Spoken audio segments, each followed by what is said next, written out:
using the safe routes. Alert, set off alarm, eventually alert emergency medical service or activate emergency action plan, calling useful numbers. Then wait for instruction by escort officer and or designated personnel to be able to re-enter the building. So, summarizing, in case of emergency, a siren or bell rings to indicate an emergency. Our response is the evacuation.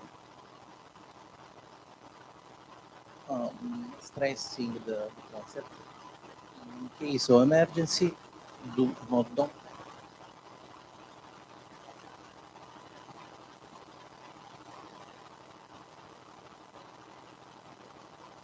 delay or hinder the work of rescuers.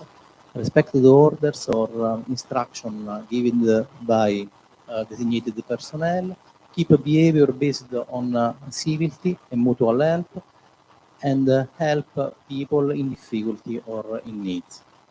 If you are in the officer's bureau area, the assembly area is the square in front of main entrance.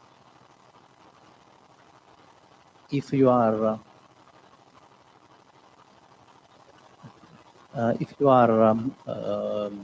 in here, for example, where is the Cadets residence and the theater, the assembly area is the square upstairs. This is an example of safety drawing and evacuation tools present in every room. Thank you for your attention. Good work and enjoy days in Pozzuoli.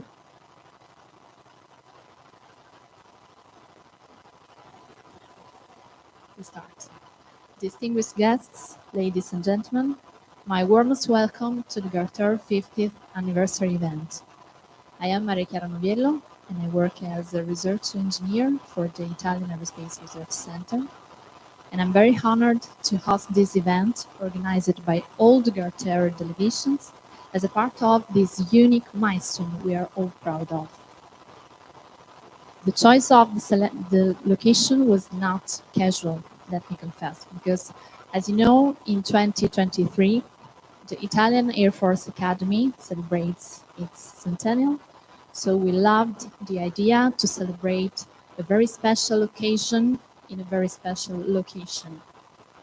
So throughout the last 50 years, the Group for Aeronautical Research and Technology Europe has always acted as a multinational organization with one specific aim: to bring together in close cooperation 7 European nations with major research and test capabilities in aeronautics, giving its very precious contribution in shaping the future of aeronautic research. And now we are here today to celebrate this very special event that will last 2 days, joining in one place young researchers, scientists, managers from all the GARTEUR community, and other stakeholders that will chart the future of aeronautical research in Europe. For this purpose, the event has been structured in this way. Yesterday, 2 groups of responsible and 2 action groups took place here as technical meetings to discuss about the most trendy topics, shared topics in aeronautical research, shared with all the community of GARTEUR in the expression of this very particular nature of this event. Today, the first day of conference, there will be a review of what's already done in terms of technological research across the last 50 years, looking backward thanks to the contribution of the most experienced people of the aeronautical field. And there will be also especially word in recognition of what's already done. Tomorrow, the second day of conference, we'll look forward across the future of the aeronautical research with the contribution of the youngest researchers discussing about the next research trend topics of the aeronautical field. And then would also be a final VIP panel session. So we are very privileged to have here today, in this iconic location of the Italian Air Force Academy, distinguished guests, both on stage and in the audience, including institutional, political and military authorities, the top management of research centers, aeronautical experts coming from universities, research institutes and industries from 7 European countries. So, stop words by my side as well, and let's start with the welcome from military and civil authorities. So let me invite on stage Major General Luigi Casali, commander of the Italian Air Force Academy. He joined the Italian Air Force in 1988 and he received his wings in 1993 after graduated from the Euro NATO Joint Jet Pilot Training in Texas. Well, thank you very much. First of all, of course, my warmest welcome to all the authorities that we have here today, to the President, to the authorities, and of course to all the delegations that are, of course, participating to this important event here in beautiful Naples. As it was said, it's a very special occasion for GARTEUR. It's your 50th anniversary, and we share also a special event for the Italian Air Force, which is we have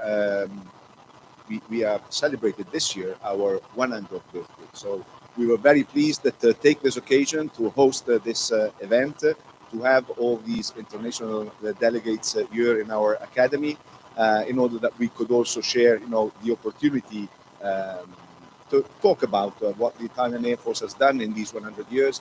A modern Air Force is the youngest of the armed forces in Italy, but an Air Force young, projected towards the future, and we are very pleased to have also some of our cadets here that will assist and participate to the works in the few days.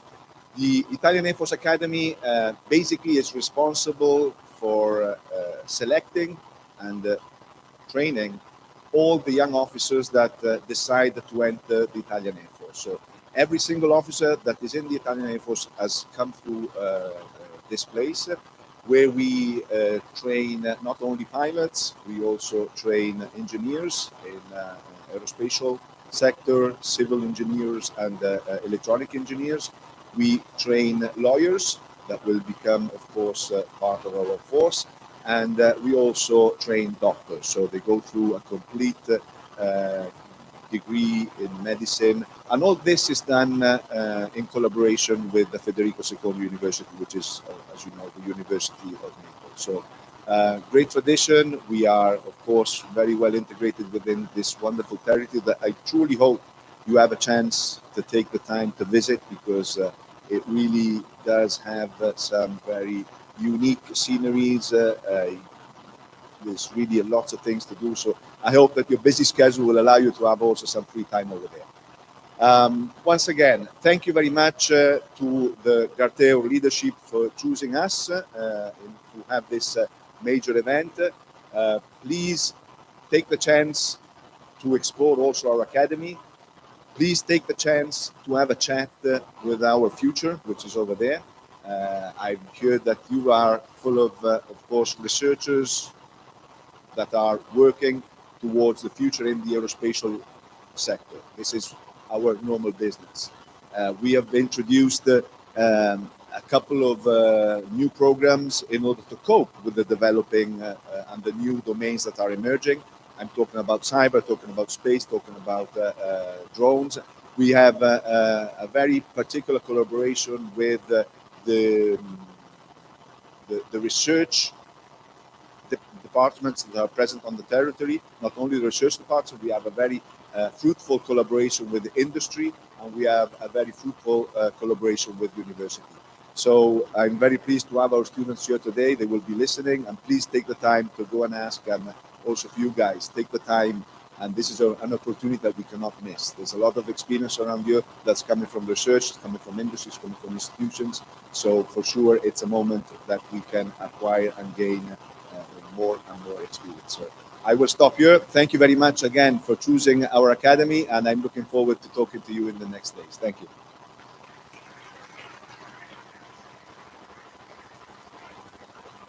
Many thanks to the Italian Air Force Academy Commander. Now it's time to invite to take the floor to Dr. Valeria Fascione, Regional Minister for Research, Innovation and Startups for Campania region. The floor is yours.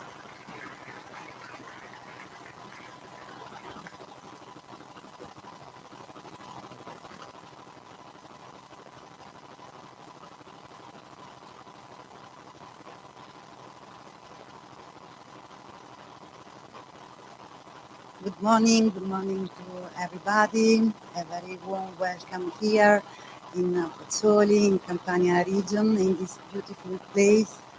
I'm very happy to be here again, and let me start by giving my thanks to CIRA for having invited me, and also to Generale Casali. And I think it's very important to put Naples and Campania region in the center of future topics of research and innovation in the aeronautic and aerospace sector. We have a long tradition, a long history in this field, and also a lot of excellencies, and we are very well aware that these are topics that can be managed and issued only at European level, at the global level, and then at national level, and then at regional level. So your presence here, many researchers, many delegates coming from different countries, it's something that worth a lot for us. We are very proud to share experiences with you. In this important occasion, the 50th anniversary is not easy. It's an important anniversary, and so congratulations for this important result. And you will know probably that Campania region is a beautiful region. We are here in Pozzuoli with a fantastic view. We are very famous for our beauty, for our typical products, but we are also a region very focused on innovation, and the aerospace and the aeronautic sector in particular contribute to a lot for our gross domestic product, a lot for the level of employment, very qualified employment. We have 5 universities that have in their didactic paths these teams, and so we produce a lot of talents, and here the Air Force Academy is something very precious for us. In Campania region, there are the presence of large companies like Leonardo or like GA Avio or MRO Royce. We have a lot of small and medium companies that work together with the large companies in giving value to the supply chain, and also a very important high technological district that combine together more than 180 companies and universities and research centers, and of course the National Center for the Aerospace Research. So we think that there are all the ingredients for the important stakeholders that can contribute to your discussion. And as concerned Campania region, we have invested a lot of resources in this sector.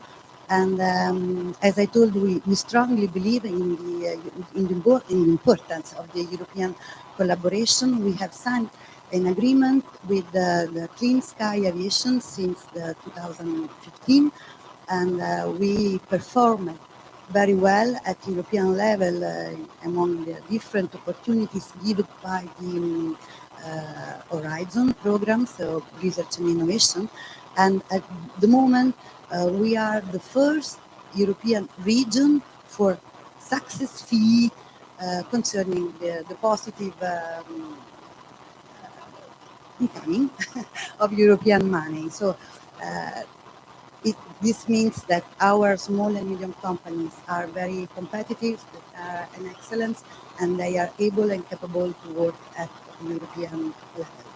And just June, with the presence also of President Blandini in Paris, we signed again a new agreement with the Clean Aviation for going together for the next 7 years, and we will concentrate our activities, of course, on the green transition, on materials, on the electronic components, and all the new technological trajectories that will characterize the Green Deal in the aerospace sector. And and I'm going to conclude, another point that I want to share with you concern the space economy, where we think there are a lot, infinite potentialities, both concerning the upstream sectors and also the downstream sectors. Campania region was selected by the European Space Agency as champion user for the new program IRIDE, that is you probably know, is the new constellation that they are building at European level. We are experimenting and testing the new services coming from the Earth observation, from satellites that can contribute to giving us data and indicators to better manage the territory, the governance of territory, and all the disaster linked to the climate change that unfortunately all the planet is living. And coming from the upstream segment, the challenge we are working on is to experiment life sciences projects, research projects that can have better results if tested in microgravity. We have developed a sort of mini lab that was already tested by the NASA last year, and now we are sustaining this kind of projects involving all the scientific community at national level. And for example, the next voyage to the International Space Station will host our mini lab with some scientific experiments linked to fertility and another experiment concerning the osteoporosis. That is something that the astronauts take care a lot. Okay, this was just a very brief introduction concerning our ecosystem linked to the topics that I think you are working on. But I want to say it again, congratulations for your birthday and good job, good work for these 2 days. Thanks a lot. Many thanks to Mrs. Fascione for being here and for your warm welcome. Now let me invite on stage Dr. Piergiovanni Renzoni, GARTEUR Council Chairman. Piergiovanni Renzoni is currently head of the Strategic Planning and Institutional International Cooperation Department at the Italian Aerospace Research Center. He received a PhD in Aeronautical Engineering in New York. Then he joined in CIRA. That's it. Okay, too many. Now I have to recuperate 40 minutes. So 15 minutes coffee break. And recuperate here. So I'm going to take a coffee break. I just say very few words. It's strange that we're here after 15 minutes. If you think about the name, it started conclude. You start doing something conclude. You do the magic. Very cool. It's like 3 nations. And then the last one is celebrations. And it's not for us. It's not strange. It's a place. That means, for example, States, when you want to invest, when you invest in something by yourself, you can't waste. So you do something that you're interested in. If you do an experimental piece like you're doing back here, that means you need that thing. Maybe you don't feel very well, but that is the step you need to then show that you are something more ambitious. So GARTEUR has always had this role of starting some ideas, of started even when it was initially initially, but then it became later. And it's a research-based organization. So heads of delegations, they come and they do. What I see here is a lot of people that have been for the last 30 years and they're still active technically, they're still supporting technical activities. So that's the base of the activity, it's research-based. So that's what made it the last 50 years. It's different, it's government organizations, so you can do civil, you can do defense, you can do dual use technologies, which is completely what we say on it. So there is no distinction, it's freedom. Depends now, of course, defense is critical. We need defense, but we have now we need it. Unfortunately, it has to be operations. It can go. Huge problem. That's the end of the war. We did that when we war. But now things have changed rapidly. So with that COVID, we have Ukraine. So we have to really change the way we do. We have to do quick things. We can't waste it. When we have celebrations, it's so easy for the quick things. So it's an industrial level is the classical story. It's not easy to do quick things without people. These are just a few words about 50 years. After 50 years, we're still here. Objectives haven't really changed. Maybe the way we say things change because they have to change. Someone's about we're in this lovely place. I wanted to come here because this place has produced leadership. So experts. So it takes up this part. When I go to the future of the next one,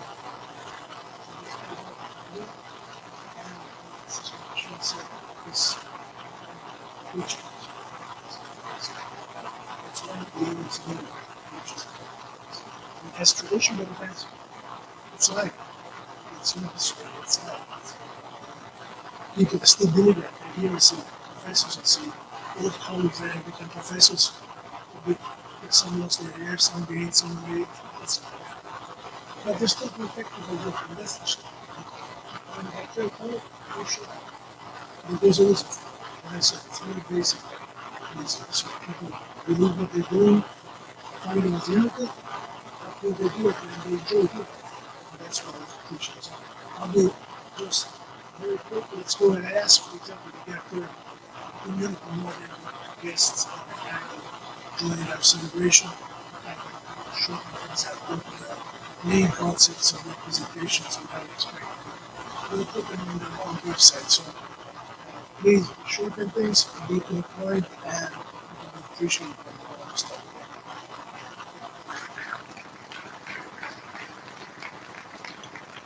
Thank you, Mr. Renzoni.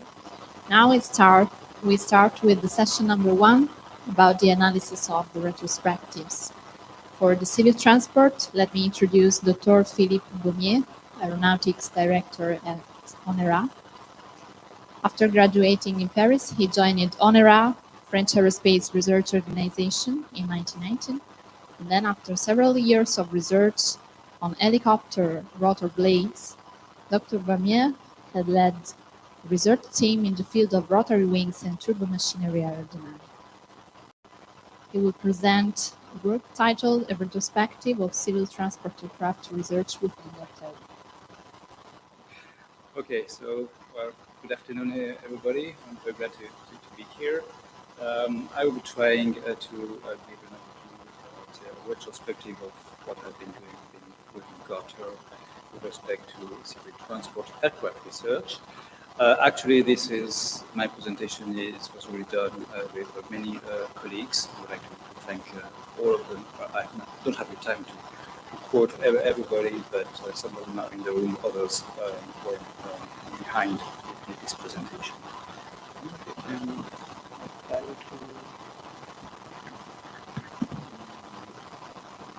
Can you switch to the next slide? Okay. So I will make a very brief introduction, and then I will try to give some highlights about what has has happened through the last 5 decades. Well, it's a challenge, summarizing in 15 minutes 50 years of research with GARTEUR. Anyway, the objective is to try to well, draw some lessons in order to give some recommendations for the future.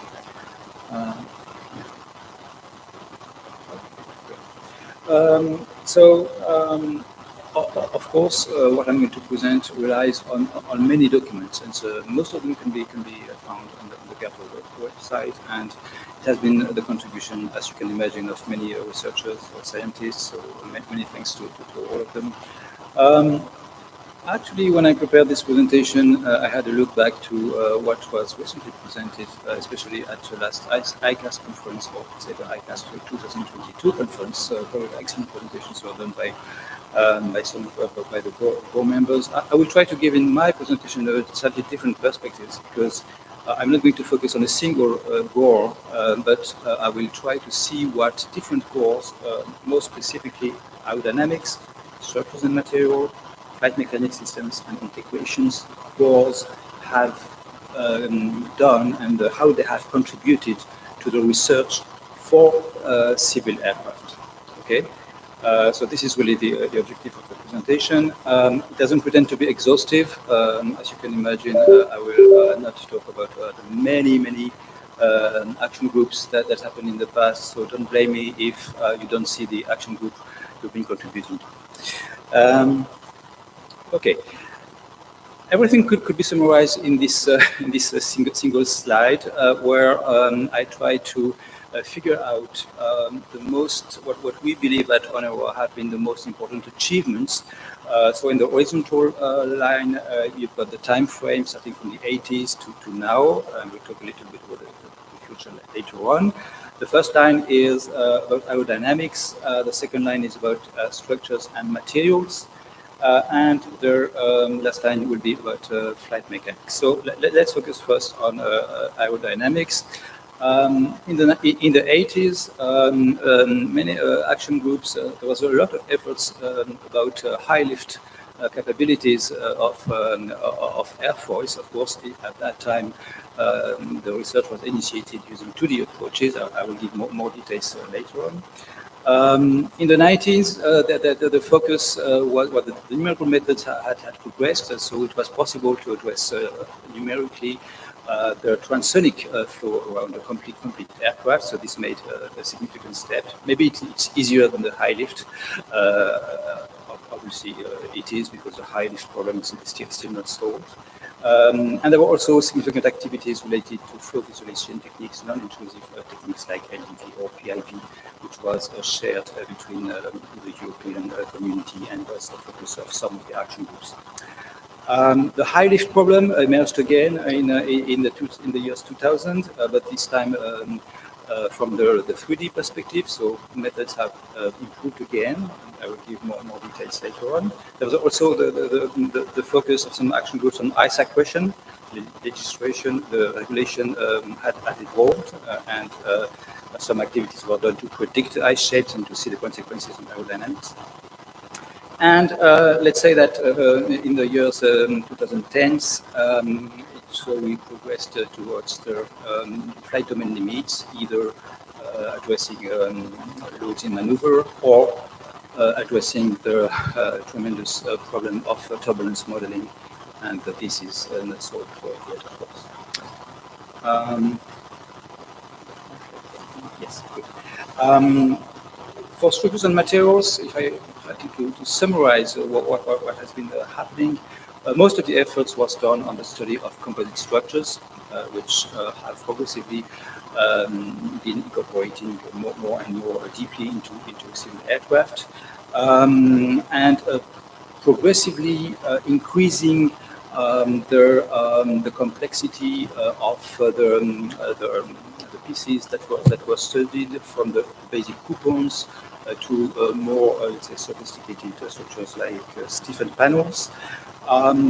The guiding line of all this study has always been to characterize mechanical behavior and the long life duration of composite structures under mild impact, and to understand and then to model the damage of the composite within the flies. I will illustrate it later.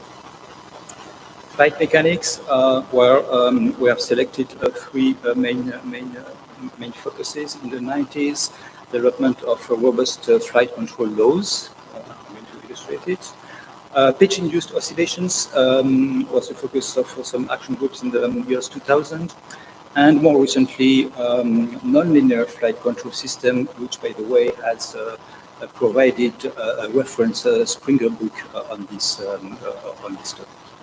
So I will then give the focus of some of the action groups for each, or not each, but some of these topics.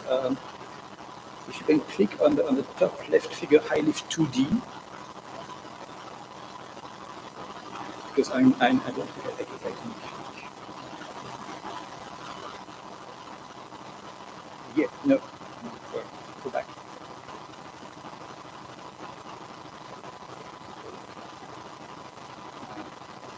Okay, I will do it. No. Is it possible to just click on the top left figure, high lift 2D?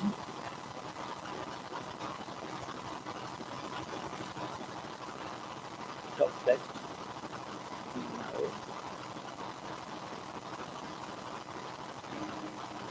High lift 2D. In alto a sinistra. No. Top left. No. I shouldn't have chosen these animations. It's a nightmare. And you don't control it.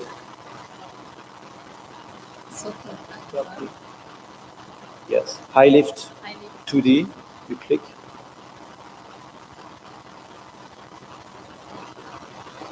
L'immagine è sotto Ah. 80. Sotto 80.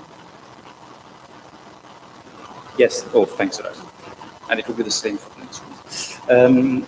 Well, high lift aerodynamics, where I extracted this from the very extensive reports that were made at that time, by the way, more than 200 pages, where most of the activity within GARTEUR was, in fact, an experimental one. The specific experiment was designed on this multi-element airfoil with a slat main airfoil and flap.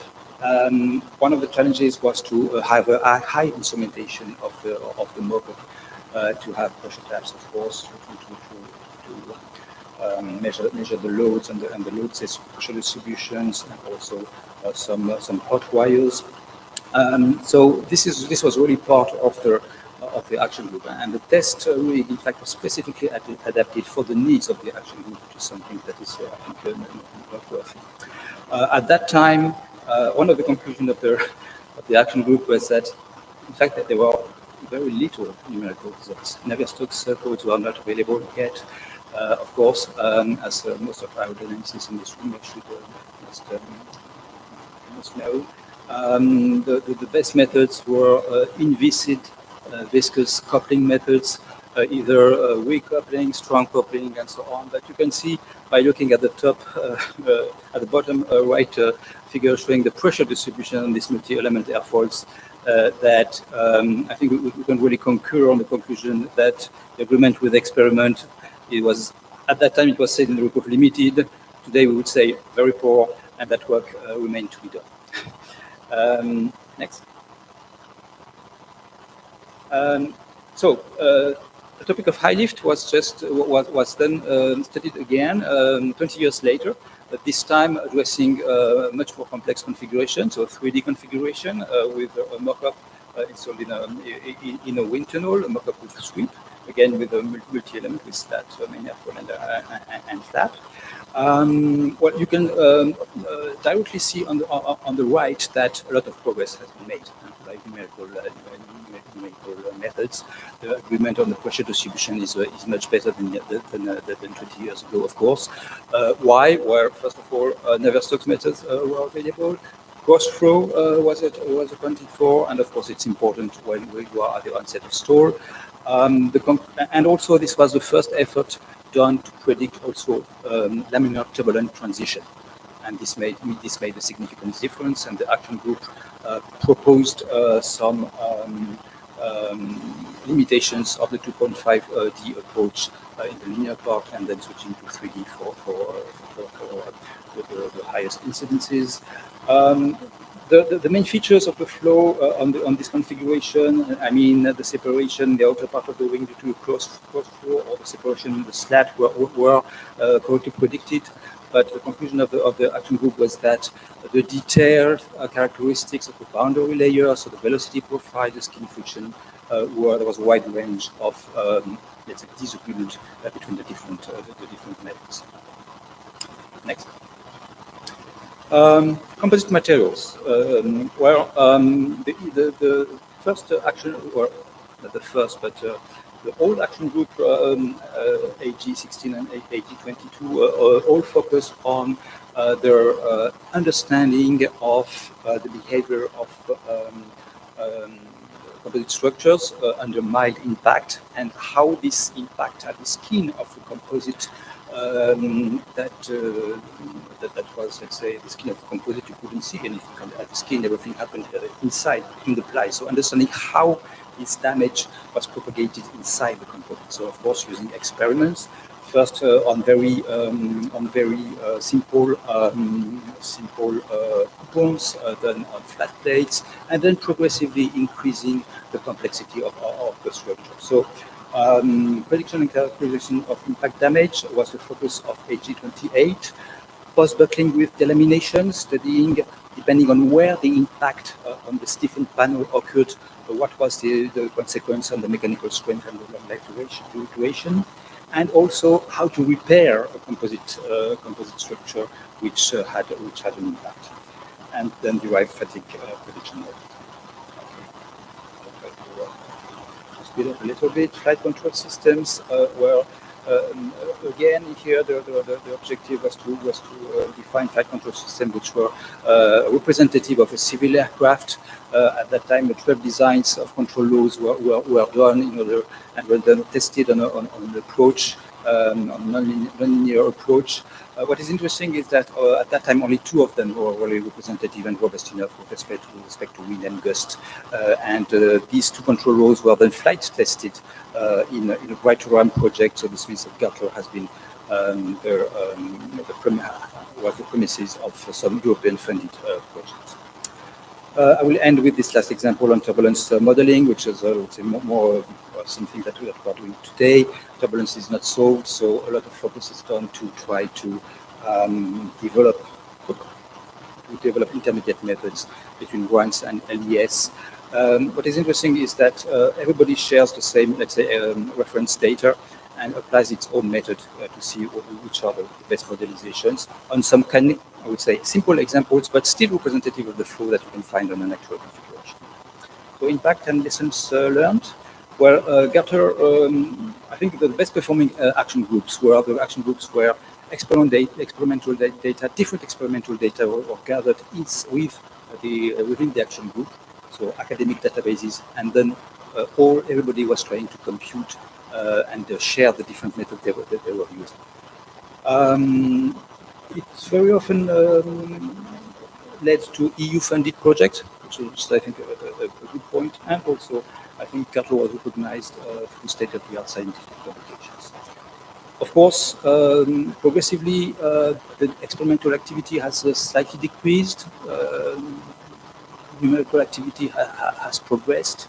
And to go directly to my conclusion, I would say that for the future, certainly that one of the key is to use data sciences and, for example, techniques on artificial intelligence to provide the best of these 2 approaches for an added value. You can use it for turbulence modeling, for modelization of G2 material, for fall detection of systems. And of course, we are all talking today in civil for civil aircraft of zero-emission aircraft. I'm sure that there is room for action groups in GARTEUR.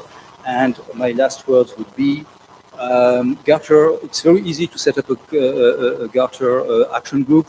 So we have to maintain as little administrative work as possible in GARTEUR compared to the complexity of other contexts. and also the no money exchange spirit, which is, I think, very prone to, let's say, relaxed exchanges between scientists with a continuous, I hope, interest of industry. And I'm going to end my presentation. Okay, thank you, Dr. Luigi. Okay. Thank you for your analysis. Many thanks.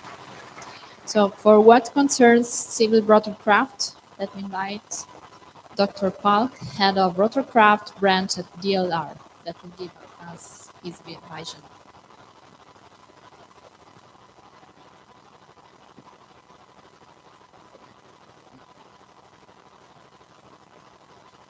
Okay.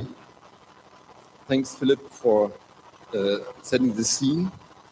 50 years of rotorcraft research is a similar exercise as 50 years of civil aircraft research. Let me give you a little bit of a historical background in rotorcraft technology. And of course, the examples I selected are somehow subjective. There's no objective way to select a few examples, and it can be only a few, it can be only a few spotlights. So the first example is here the Aerospatiale SA-360 aircraft. The first prototype flew in 1972, and the modified prototype flew in 1973. And you can imagine I selected this aircraft because it's exactly the year of the birthday of GARTEUR. As all brand new designs in the 70s, it faced a lot of difficulties. It has vibration topics, it has noise topics, handling quality topics, also performance topics. On the other hand, with this nice streamlined fuselage, it achieved several world speed records for helicopters until the 3-ton class. With a lot of modifications, further developments, this aircraft was the basis to the well-known Dolphin aircraft, which is really a commercial success. And this aircraft now, you find it in Bückeburg at the Helicopter Museum. I think that's a good position to put this aircraft. The second example I've selected is the EH-101. The first flight was in 1987. It's a 14.6-ton aircraft, so a relatively large aircraft. But I selected it because of the burp blade that was installed in this rotorcraft. The burp blade, when it was published, really shocked the rotorcraft community because of its very specific aerodynamics and because of its extremely high lift it can produce. The third example is a tilt rotor configuration. It's the PA609. The first flight was in 2003, and it's not certified yet. Why? It's not because of technical difficulties, it's because of the certification process, which did not exist. And Luca, you can tell us in the coffee break whether it exists now. There was no certification process for a civil vehicle of this type to be certified. The fourth example is the H160. It's a 6-ton aircraft, and it features this nice blue edge rotor blade. And I had the opportunity to participate in the different national French, German, common French-German, in the different projects which were needed on the research side to provide the basis for industry to take up this idea and to create the blue edge rotor blade. This helicopter also features a canted uneven space fenestron, and it's overall a very low noise aircraft. I personally had the pleasure to participate in many of these projects, being on DLR, even being a guest scientist at Honora. So there's some personal history connected to it. I selected the Bell 525. Why? The first flight was in 2015, but it's still not certified yet. Why? Because the objective was to have a full fly-by-wire civil aircraft, and it's still not certified. But this is really something typical for helicopters. You really want to have a fly-by-wire in order to download the pilot, to have a very powerful automatic flight control system. On the other hand, to do it in a civil context is a nightmare. And the last example I'm showing here is the H145 with a 5-bladed rotor. You can also buy it with a 4-bladed rotor. But the point of this 5-bladed rotor is it's the outcome of a long sequence of national, binational, EU projects, a sequence of several EU projects, and this different research projects laid the basis for this rotor, and just retrofitting this rotor to a 4-bladed H145 increases the payload by 150 kilograms, which is a significant number for a 3.8-ton helicopter. Again, there's some personal history in it.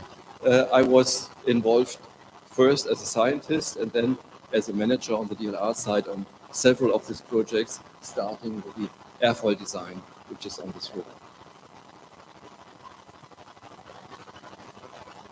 As Philip, I'm not going to read all the action groups which participated in the last 50 years. I just want to mention one, because I will show it later on.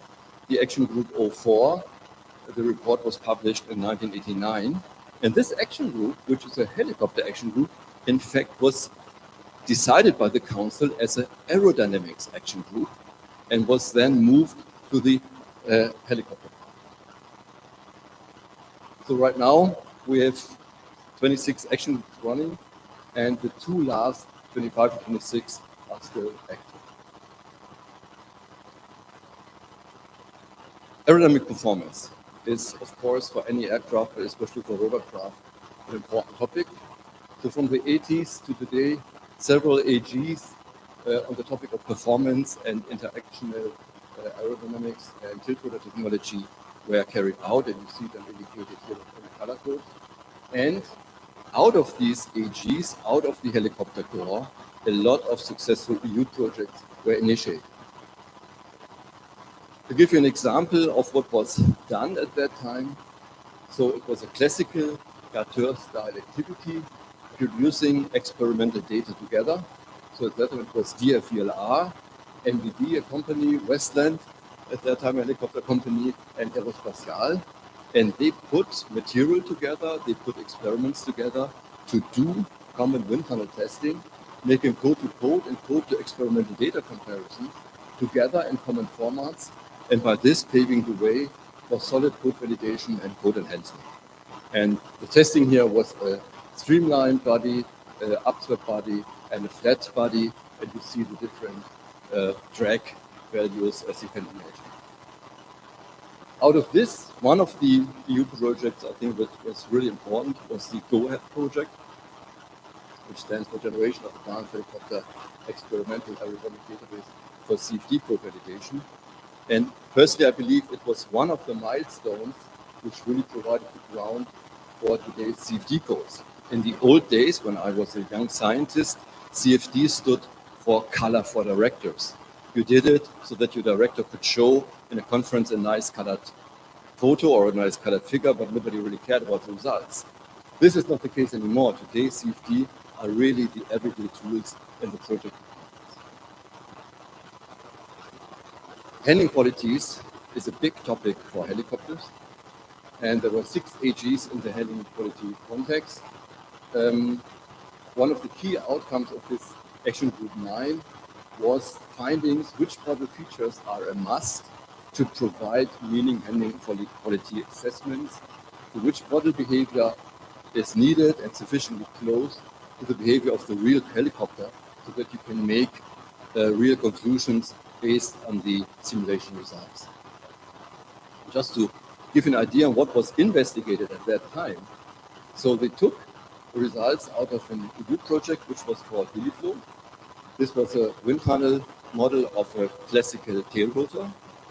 we had flight tests with the BO-105 and flight tests with this Dolphin SA365N, and putting all this experimental data together, combining the experimental basis, combining the mathematical models, so really writing equations at that time, finally provided the key outcomes of this action group.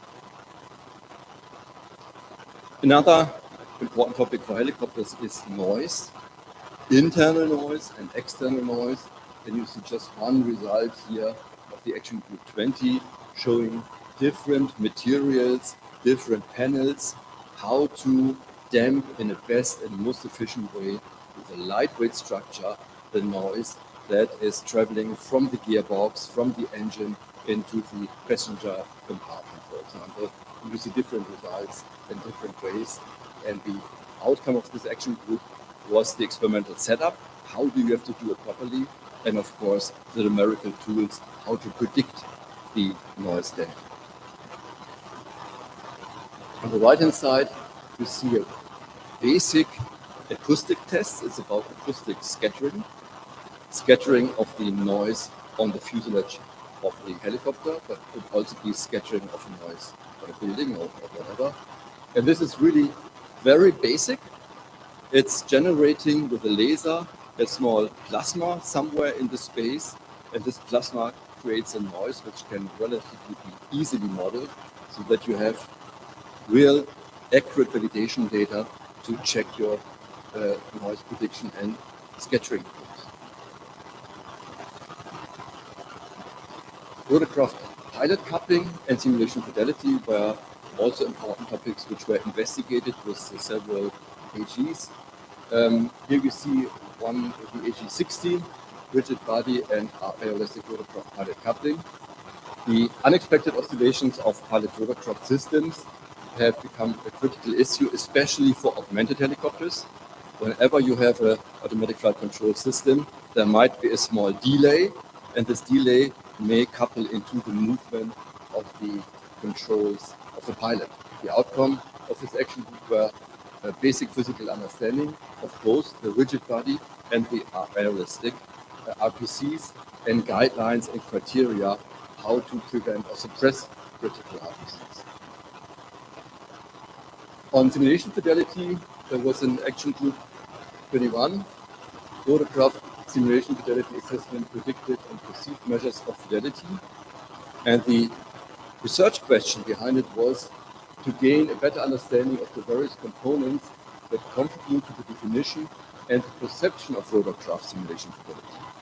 What are the cues, what are the elements a simulator has to provide so that it provides a training effect on the pilot, which is really improving his approach to control the air.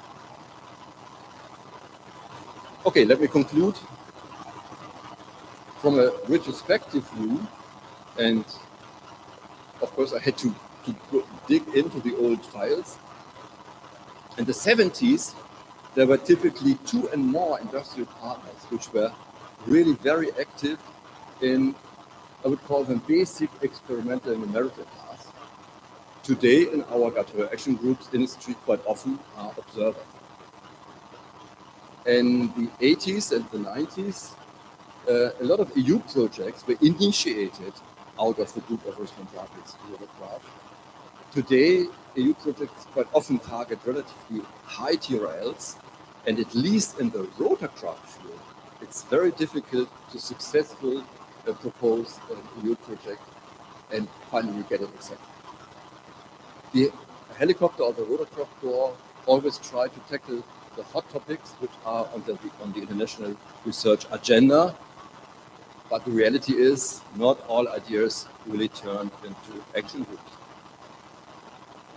Although limited to low TRL, the group of Responsables supported cooperation and created by this the critical mass to progress relevant topics, be it in action groups and, as I said, quite often also in groups.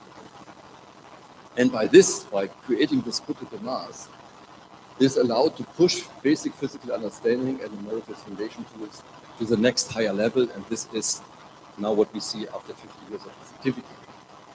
So I'm still optimistic that in the future we have a lot of relevant topics which can be tackled in this framework of creating a critical mass together. So thanks for your attention. Thank you, Dr. Park, for this contribution. Now, for what concerns the defense, let me introduce Colonel Richard Street, Head of Research and Technology Unit for the Swedish Armed Force. He works as SciF scientist and is managing the Joint Science and Technology programs in the Swedish Defense. He's a fellow of the Royal Swedish Academy of War Science. Thank you, dear colleagues. Thank you for having me here. When I got this question, I thought, should I be the one who looks 50 years back in time? I was 2 years old when GARTEUR was formed. And when Sweden got a member in 1991, I got my first salary from the Swedish Air Force. And I got my training as a mechanic on the proud Draken fighter. So that's where I'm going to take off today. I'm not going to go through all the wars. I'm sure we're going to get back to that. And I was taught like a couple of months ago that creating new knowledge or innovation needs three things. We need problems, we need solutions, and we need a culture that connects them and lets you connect the solutions to the problems. In GARTEUR, I think we have some different sets of problems. And in our vision, we say that defense and security is one of those problems. So I'm going to start in that direction, and I'm going to try to connect the problems we've had and how basic research have made us go through in these couple of years. And I've chosen to take this in three eras. And the eras starts from the Draken fighter, goes through the Viggen fighter, and then goes to the Gripen fighter. You could replace these with other planes, but it's the eras I'm looking for.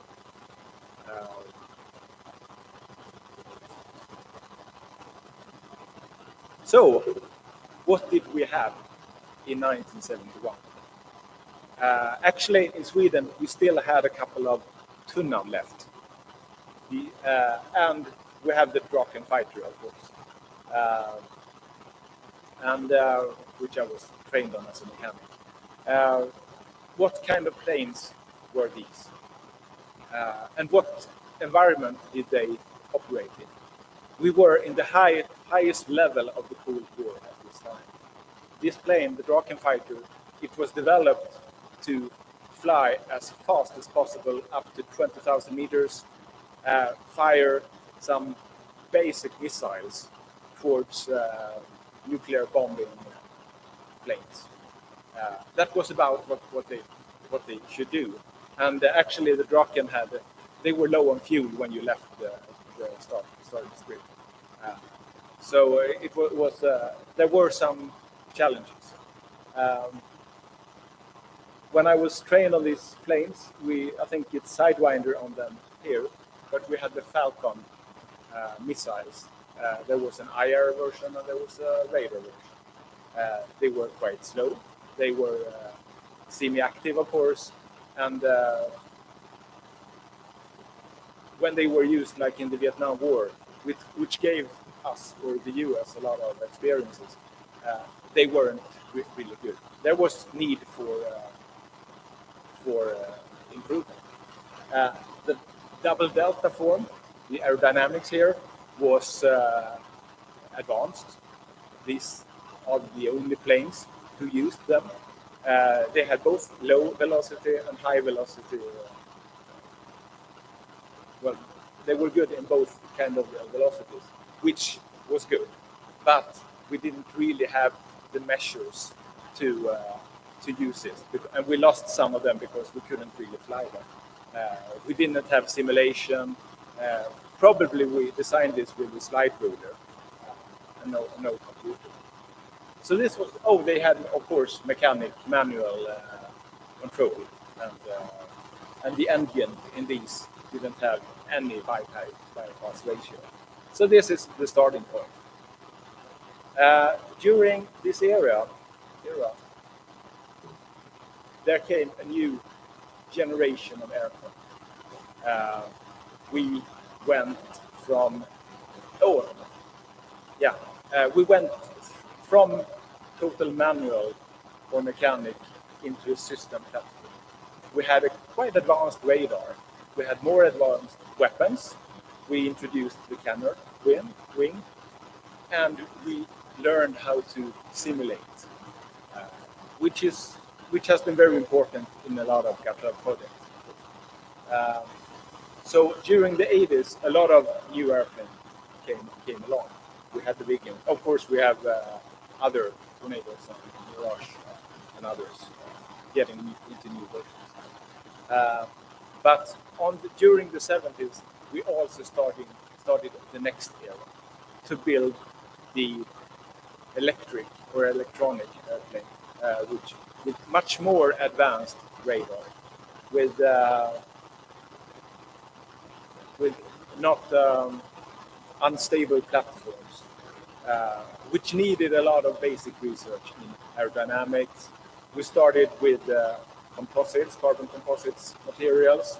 We needed simulation with composite materials, and we needed new weaponry. And this is a Gripen CD, which was one of the first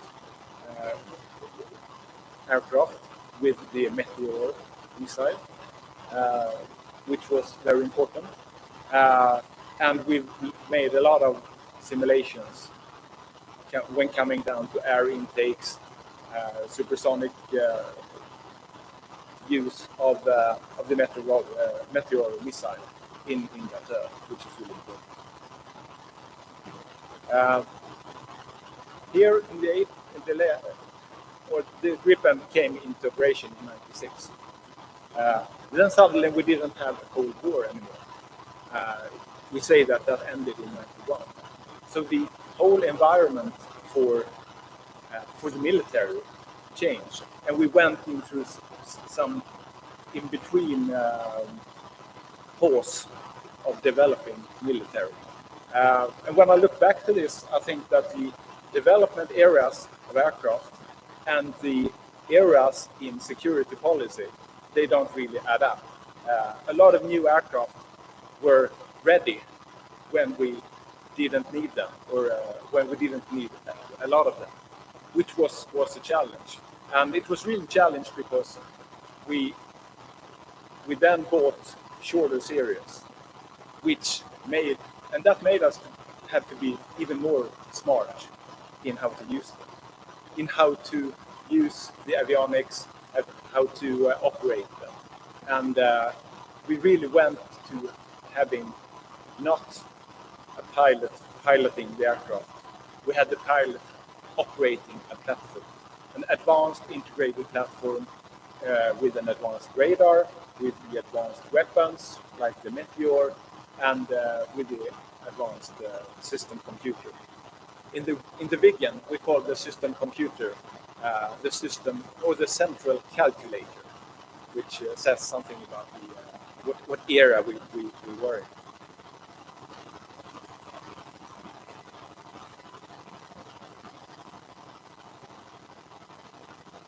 So, where are we now then? Now we're back into a geopolitical competition. Some say that we have a Cold War coming again.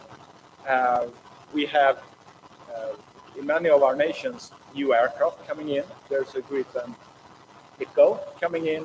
A lot of our countries have the F-35 coming in, which is really good. And now we really have more demand than we have planes to buy.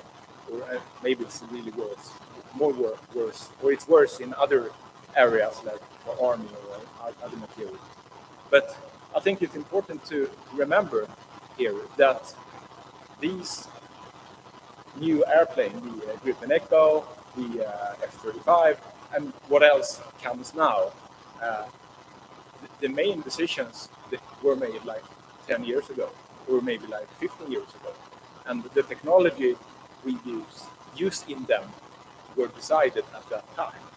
So I think we should bring with us that the technology or the research we make today is the one that's going to be in the aircraft in 5 or 10, or the fighter aircraft in 5 to 10 years, which really comes down and to working together, creating new possibilities.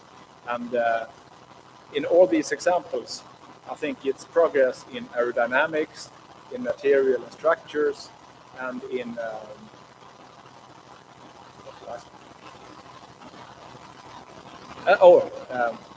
flight mechanics, sorry. And of course, the new areas, because now we're not going to have just those areas. We have to have cyber protection of our aircraft and the ground system. And we also need to have AI protection, so we don't get poison information in our systems. GARTEUR has been a lot for us in the military into dual use. And I think it's really interesting that both the EU with the Defense Fund and NATO with Diana are now really looking to get to do a dual use, to have the military problems getting down to the civilian institutes and universities and small and middle-sized companies. So in all those challenges and initiatives, I think we could teach them from our good cooperation how to be working very, very good in the dual use area. So I think we have both knowledge from research and knowledge from the way of working together to get with us into the future. Thank you.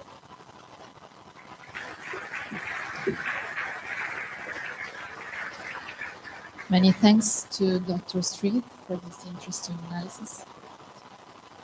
Now let's go on with the session of Group of Responsables for discussions about the main key themes and impact highlights of the agenda. And let me introduce Dr. Giuseppe Mingione, Aerodynamics Board Chair from the Italian Aerospace Research Center. He graduated in aeronautical engineering in Naples with the thesis on laminar turbulent transition. Then he worked at Alenia, and he was involved in aerodynamic design and analysis in preliminary design with focus on supersonic civil transport aircraft. Currently, he is responsible for CIRA's fluid dynamics mechanics department, which addresses both aerodynamics and aerothermodynamics. So the floor is yours. Okay, I am, as told, at present time, I am the chairman of the group of responsible for aerodynamics, and I would like to thank all the people involved in the group because they supported me in preparing this presentation. Just a unique introduction slide. At present time, there are 5 group of responsible in GARTEUR. As you can see, related to aerodynamics, aviation, flight mechanics and security, rotorcraft and structure and materials. Concerning the group of responsible for aerodynamics, the one for which I will present now, this is active in both numerical and theoretical activities. So we are involved both in development and validation of code and also in experimental activity. And what is important also to underline that we address both basic research and also applied aerodynamics, even if due to the size of GARTEUR, usually we have small projects more focused on basic activities that are easy to perform for small group. The topics addressed by aerodynamics are again are several because we range from aerodynamics to aeroacoustics to aerothermodynamics to servo elasticity to shape optimization. We have also addressed safety to aircraft type and simulation, to disciplinary and also system and propulsion integration. So the world of aerodynamics comprises several topics, so it seems a small area, but the end is a quite large area. I would like to underline that, as you know, GARTEUR is very old, and it is important to underline that at that time there were not yet founded European projects. So I think this is a general consideration that GARTEUR is very important because maybe it is the first step for the cooperative research. Today, for us, it's very natural to make cooperative collaboration among different companies, different nations, and so on. But this was born from GARTEUR, so it is a very important point. At that time, it was the only way to have international cooperation on research area. The first group of activity for aerodynamics core was in 1979, the AG01. This was wing body aerodynamics at transonic speed. Today we have arrived to AG61. So this to show the very large number of activity and action groups that we had in this activity. So we have been 61 projects that have been completed. Okay, some of them are still running, but let's say we had 61 successful stories, so it's a very good point. I just, I don't want to read all the names because it's not very useful, but just to give an idea of the large number of projects and the different topics of activity that have been addressed in all this time. There are some examples of activities. These are some of the recent work. So you can see that we go to high fidelity simulation, to coupling CFD with flight mechanics, air intake, so also military application, high lift computation, and so on. There have been along this time different fields. So at the beginning of the aerodynamic core, we are at the beginning of the computational area. So there are the first computer used for research and for aerodynamics. So one of the first challenges was to develop new codes, CFD codes for aerodynamics. So the first part of aerodynamic core was dedicated to improving CFD computational fluid dynamics capability. A second step was through the transonic world, to develop tools to simulate transonic flows and also to make optimization in transonic conditions. Another topic that has been addressed in one of the previous presentations is the high lift, that is a very important point for aerodynamics. And then there are different also some specific topics. For example, we spent some time on high-speed transportation. When for high-speed, I mean civil transportation. We are now involved a lot on environmental reduction impact because the most challenges topic of today. And at the end, we are also involved in military application like stealth requirements in the aerodynamic design. As I told, the first challenges was to improve computational fluid dynamics at the beginning, because we are at the beginning of computational era. So we started with Euler solver, then we went to more complicated run solver to the problem of grid generation. And today we are tackling with the more high-level computation like the hybrid and less simulation. So, as I told, the first group were dedicated to CFD. Of course, we started for two-dimensional application for both transonic and high lift. Then, when we have matured in 2D application, we went in the second step to 3D application. And so we have a number of action groups dedicated to 3D activities. And of course, then we went to one of the most challenging activities in aerodynamics, that is the high lift. And this is demonstrated, as you can see, that there are a number of action groups dedicated to the high lift simulation along the time.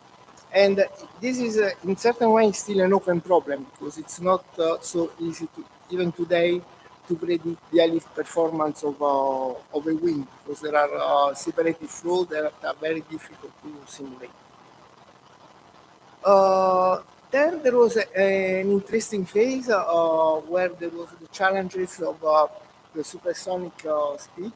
This was the period when the Concorde was going to be retired. So there was a lot of interest in developing a new Concorde. So in line with this need, we started some activity, of course, aerodynamics activity dedicated to the design of supersonic civil aircraft application. So we had two action groups on this topic. As you know, at the end, there has not been a follow-up of the Concorde. So the high-speed area, at least for big aircraft for the moment, is not, let's say, is not a short time event and is not the main requirement. Then the new requirement has been, today's requirement is to pollution reduction, so CO2 reduction. This means less fuel. And for this reason, we have started to do some activities, for example, looking at laminar, turbulent laminar transition, because a laminar flow is one of the key elements that can be used to reduce drag and so to reduce pollution. And for this reason, there has been, since a long time, I have to say, a lot of activities on laminarity.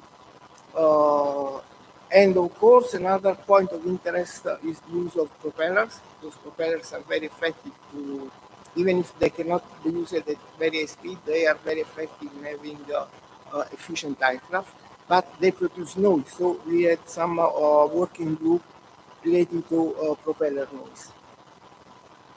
Then there was another phase where we dedicated activities to safety and mainly to ice accretion. So there have been a series of action groups dedicated to icing, both icing accretion simulation and the performance degradation due to icing. And finally, there are a number of activities often also related to military application, because one of the main interest in GARTEUR, in the group responsible of aerodynamics, but in general in GARTEUR, is that it's a frame where we can join civil and military interests together. And so there have been a lot of work on missile, on air intakes, and also on aerodynamic countermeasure. Then I have some spot on some specific topics for this. Then I have just some example of active or recently concluded action group. One I think that is interested is countermeasure in aerodynamics. This is a specific military problem, and the objective was to study. There are two kinds of countermeasures that are usually used. These are shafts and flares. The objective is to, as I create interference in radio interference or to create infrared interference. And these are related to aerodynamics because our objective was to study the trajectories of these flares. And for this, we have done both some experimental tests and also some numerical simulation. So it's one of the cases where we have numerical and comparison activities. It's worthwhile to say that one of the main topics in the aerodynamic GARTEUR has always been to have numerical and experimental comparison. And in the beginning, the first area, there were also a lot of experimental activities. Today, this is more difficult because GARTEUR, as you know, is a company-funded activity, so there are not too much funding. So it's difficult and more difficult to make experimental tests. But anyway, often, if not possible, to have tests in specific project, we try to collect public available tests so that we can anyway have numerical comparison activities. Another strength of the aerodynamic group, I think, is that now we are addressing multidisciplinary activity. This is an example where we were looking to flexible aircraft, so we can do simulation of coupled aerodynamics and structure. So this is a very challenging activities. And we can also make some coupling between aerodynamics and flight mechanics, so that we can, the aim of this project is also to study this kind of problems that are very challenging, because aerodynamics is always very computer and so time requirement activity, so it's not easy to couple with other disciplines. Okay, very quickly, for example, this is an activity on air inlet, air intake, secondary air intake.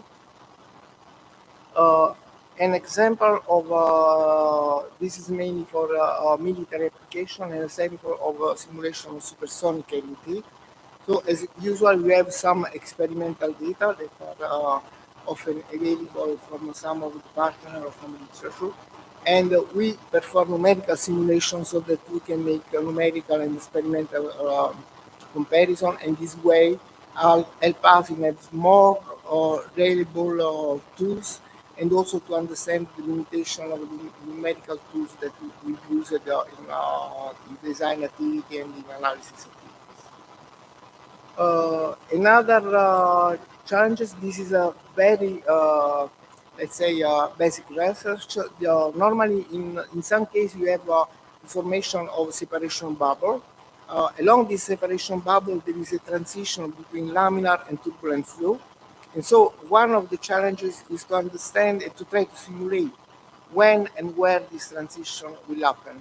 And so this is the objective of this book. This is a group that is looking to the future, to new technologies, because you know, now we are speaking of artificial intelligence, of surrogate methods or new techniques. So we try to understand how we can use these technologies in aerodynamics. One example is that you can have a database, a large database of simulation, and then you can use, by using the machine learning techniques, some approach where from the database that you have, you can try to have solution and performances of an element that is not in your database. So this will help, not obliged to perform expensive computation, and will have an easier and quicker evaluation of an aircraft performance. This is very useful, for example, in design, where you have to perform a lot of simulation, and of course you do not have time, because you may need years of computer computation. Then we go to high-level simulation. So this is we try to improve the capability of present simulation tools. And this is my last slide. This is more or less the future, in sense that I don't know if you are aware. Normally in GARTEUR we have action group where we perform the activity, but before the action group we have some exploratory group, where we prepare the activity and we try to understand if this activity is feasible as a research project, as an action group. I show the action group, but we have at present time several exploratory groups, and these are the topics that maybe will become project in the next few months. So we are addressing hypersonic flow that are of interest in high speed, for example, in aerodynamic reentry problem, or in hypersonic aircraft. We are looking to morphing technologies. So this means a new device, for example, for a control device movement. We would like to use this for local aviation. Another problem related to artificial intelligence is the use of virtual certification. So that is try a method to decrease the number of internal tests by increasing maybe number of simulation, and maybe also simulation obtained by artificial intelligence, so reducing also the computational time. Then we have some items dedicated to specific problem, like corner flows. That could be, for example, at fuselage wing intersection.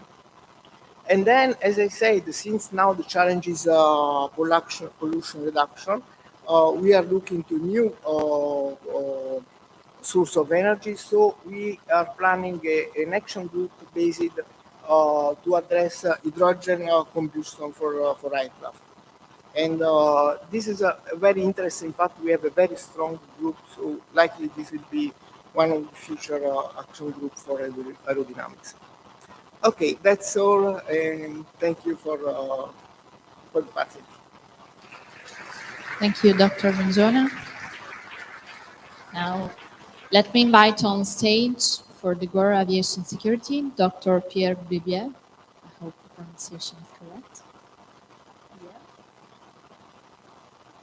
Is responsible for risk identification, modeling, and evaluation for Annette. Okay, thank you. So I'm Pierre. I'm the new chair of the Aviation Security Group, and I will present our activities now. So I wanted also to have a birthday today, and I said that it is almost our 10th anniversary, but actually it is not really true, as the Aviation Security Group was launched in 2014. We had two periods in the group. The first one was related with the definition of white paper and discussing with the stakeholders, and the more recent period where we launched an action group, and we also gained a companion project called ASPRI, and I will shortly present that. So we and the GARTEUR Council decided to select 4 themes in order to address aviation security. They can be related with 4 ways to potentially interfere illegally with the aviation system. The first one is laser dazzling, where you would use a laser beam in order to interfere with potentially the crew of the aircraft or some of its system. Then there are chemical, biological, and explosive detection, where, of course, all these matters are dangerous matters that you do not wish to transport without controlling them. And then cybersecurity is related with digital interaction with both on-ground systems and on-board systems. And finally, the malevolent use of drones, consider the use of drones in order to interfere with the aviation system. There was a number of partners that was involved at various stages of the activities of this aviation security group. But of course, if you wish to contribute, do not hesitate to contact either myself or Angela, that was from CIRA, that was the past chair of the group, or my colleague Tim from DLR, that will help me to chair the group. About the white paper, it was written for each of the 4 themes in order to define what were the top priorities. This was written at the time also where larger initiatives were built at the European level, such as the ACARE strategic agenda or the area security for aviation white paper. So the idea was that we were consistent with these bigger initiatives. We also organized a number of workshops where we met stakeholders in order to gain some kind of feedback about the main problems.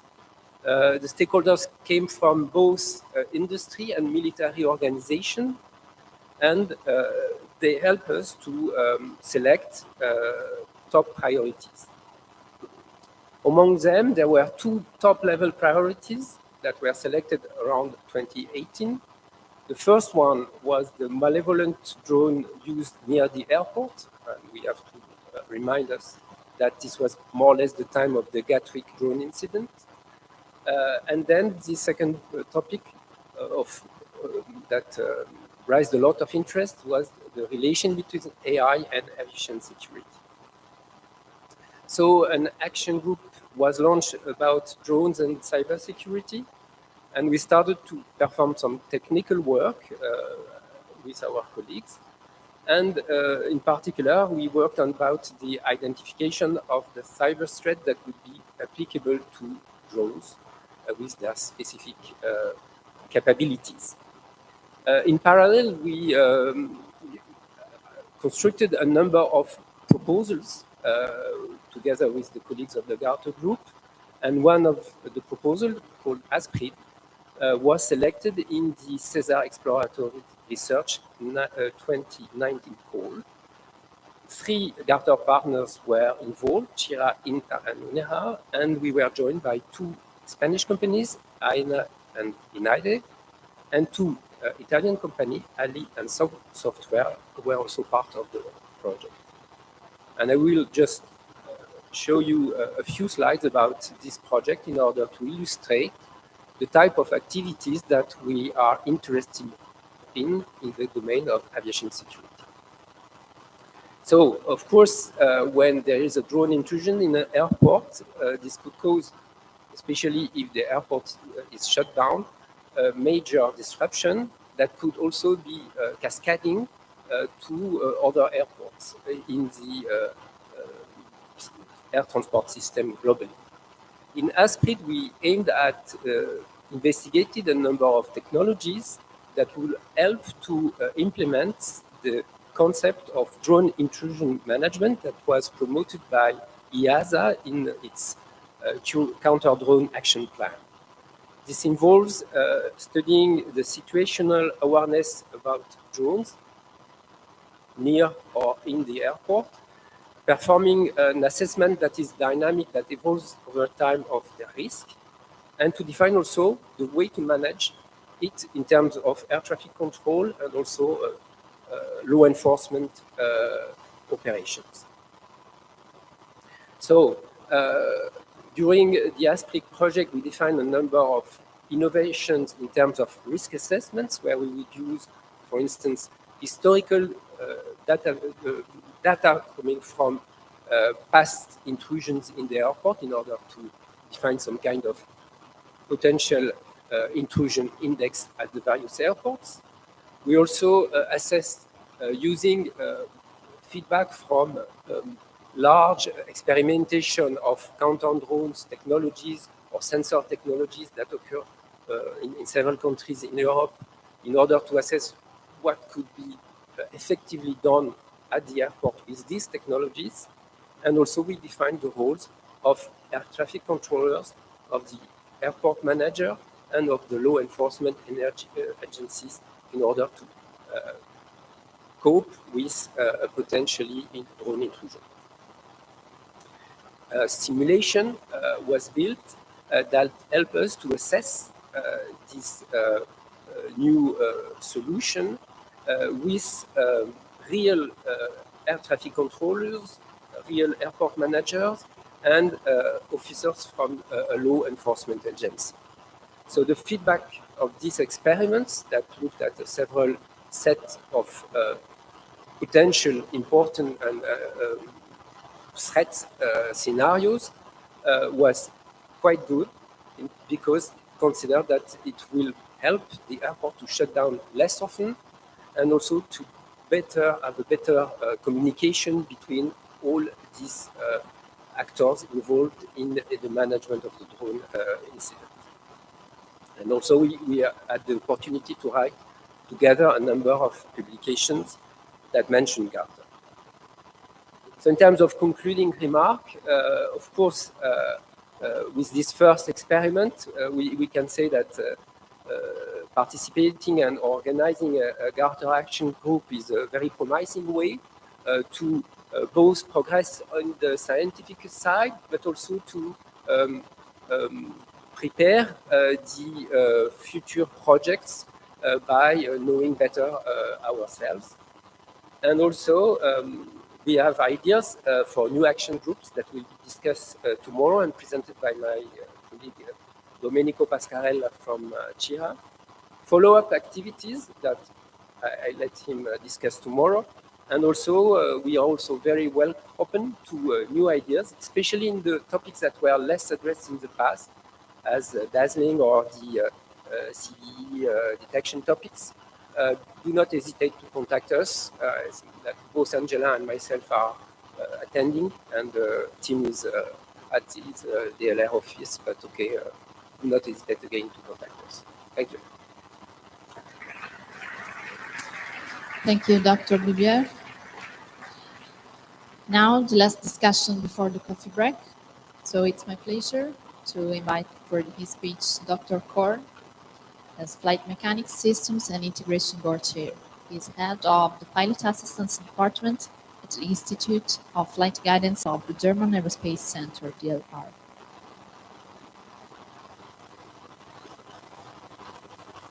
Okay, 5 minutes according to the schedule. I need a little bit more, but I hope to do it as fast as possible. Yeah, welcome to my talk, and I just go straight into that.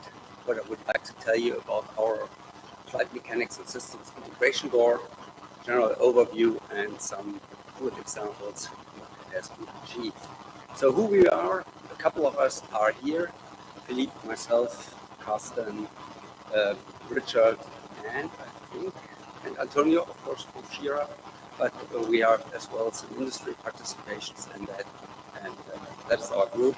We mainly, unfortunately, meet virtually, and I haven't met those members of this core team for more than 4 or 5 or 6 years, so I'm really happy to see them here in person. How we work, like every other core as well, you have heard that. We start with an idea, we create a pilot paper that's a 1 or 2 pager, try to get all the others interested in this idea, and then get the permission to have an exploratory group that more or less comes out with a project plan, and we have the action group, and then we work. And the typical results are here. Visionary concepts on the one hand, on the other hand, models or benchmarks that others later on can use to compare their results with what, for example, others did. So benchmarks model are always a very, very important part of different projects, not ours, but we provide to some extent some basis for that. Or what we are pretty proud of, we have as well handbooks where we took a lot of different methods, compared them, and really wrote down what are the lessons learned, so that go into detail and learn from them. So that is what you can expect out of an action group from the. However, you have heard that lack of funding, we are self-funding activities, so there was always a tendency to say, oh, that's a good idea, go for funding somewhere else. European projects, CESAR, Clean Sky, Clean Aviation are good candidates, get the money. What will end up there is that we do not do GARTEUR work anymore, that we still try to get funded somewhere else, and resubmission and new ideas and get partners on board, and really forget about that we are here in GARTEUR. So we more or less stop this idea and go back and say, no, we would like to have basic GARTEUR activities, small things where we can live with our, I would say, small budget, but do the things we would like to do, and really join our forces and join our resources to get something. And that is what we have now really would like to focus on the future, just to say where we are. We have 3 main themes. The one, A and C, are the traditional ones. That means that we look into flight control, typical flight mechanic stuff, and on the other hand, into the air traffic management system, see there. And in the 2000s, we got the third activity on board that is all about UAV, about mission control, about how to work together with UAVs. And you see that's in the beginning of the 2000s because it says UAVs. Today we would maybe say UAS or drones, but at that time we called them UAVs. Okay, in total, and that is something where you really should look into. We have published all of reports on the GARTEUR website about these activities, and there are in total 80s, and there are really cool nuggets in that. I would like to show you some of those examples. Coming to area A, classically I would say flight control. We have, that was mentioned already in the earlier presentation, this handbook of pilot-induced oscillations. It's a pretty good overview of that, so it's really worthwhile to read it. We have an activity where we looked into literature, made literature review about robots flight control, and out of that created some kind of benchmark or compared two models, what can they do on a given benchmark, and figured out that two were really good candidates to go further on. So these are typical results out of this flight control region.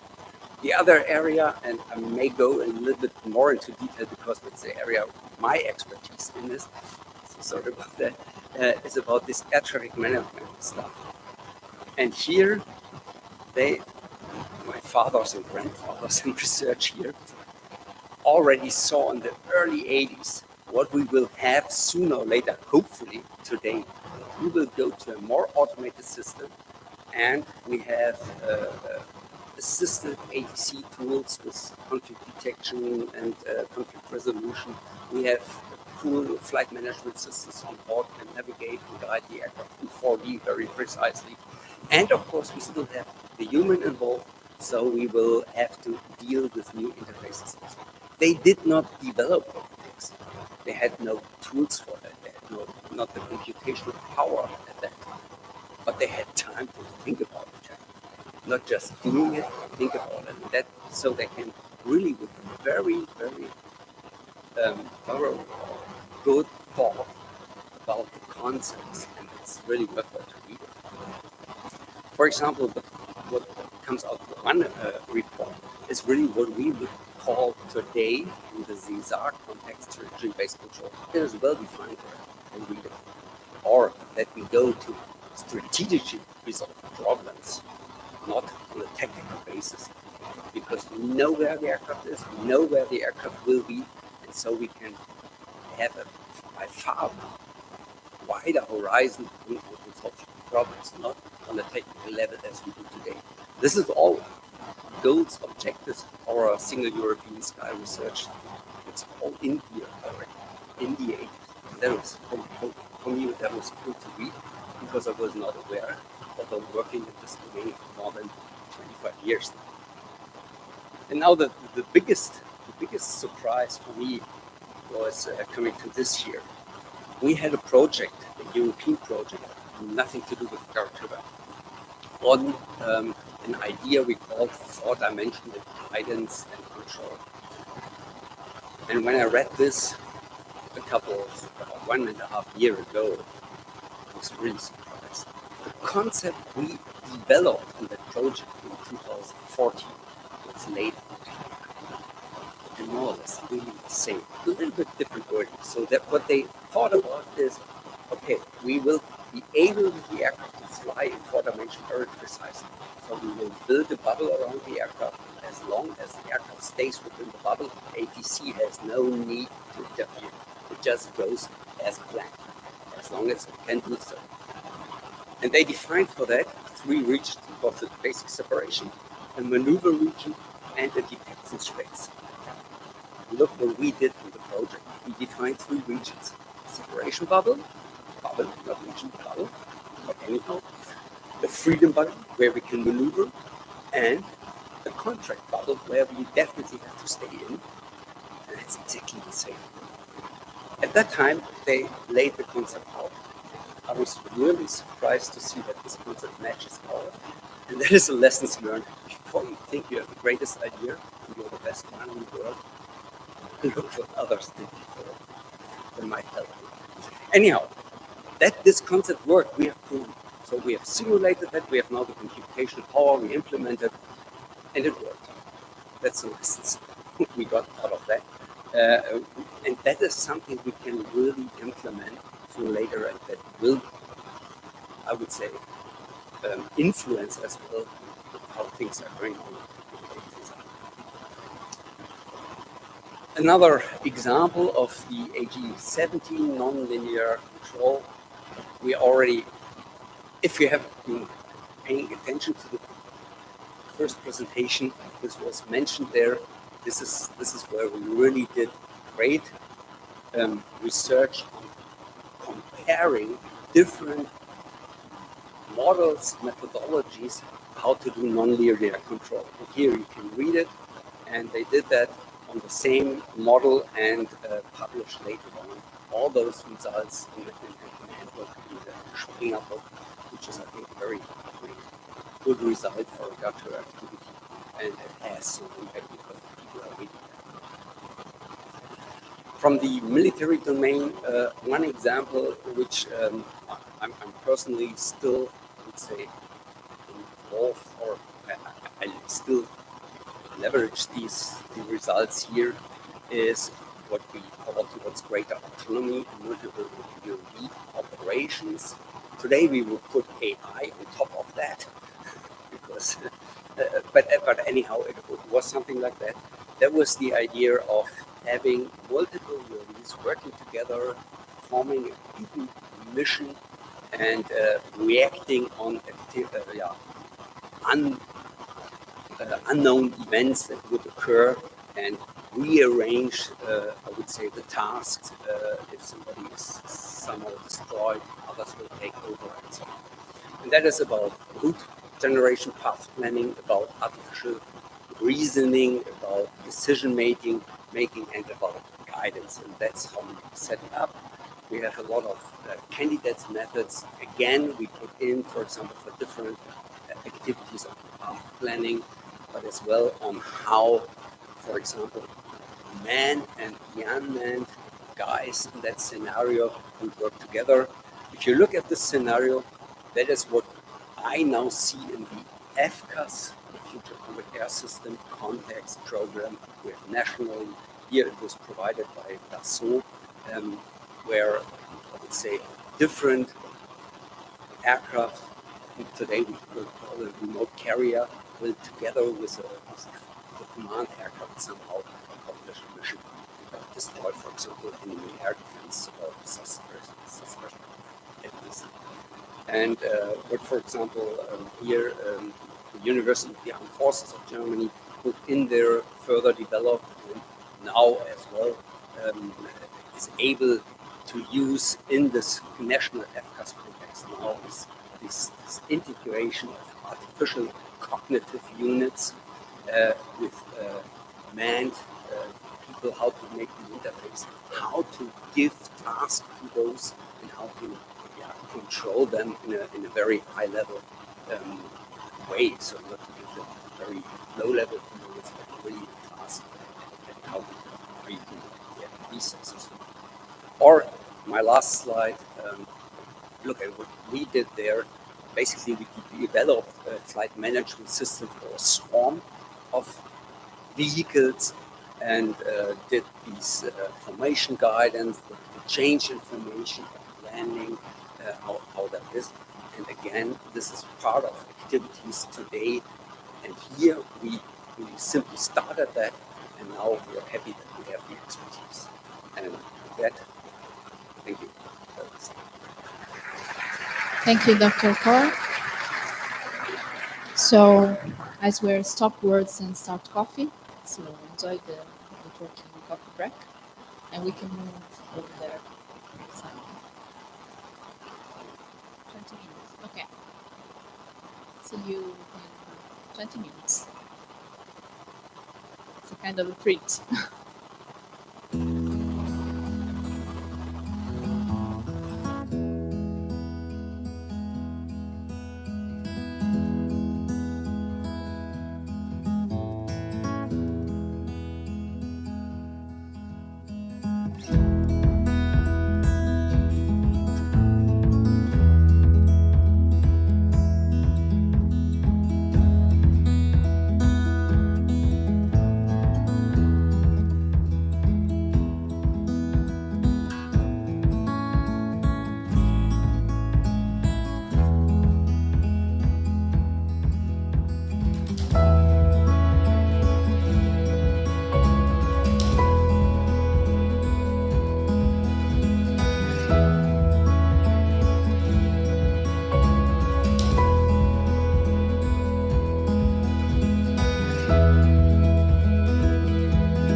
So we are ready to restart.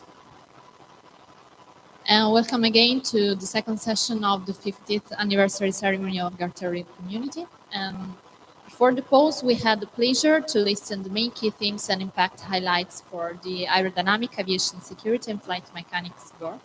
Now let's continue with the Rotorcraft GOR. And let me invite on floor Chair of Rotorcraft GOR, Dr. Antonio Visingardi from CIRA.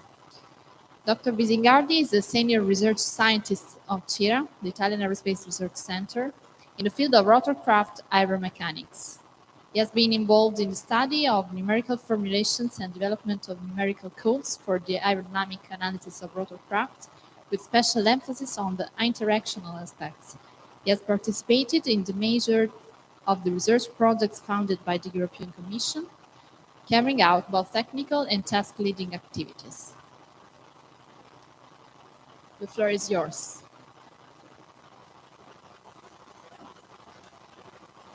Thank you. Good afternoon, everybody.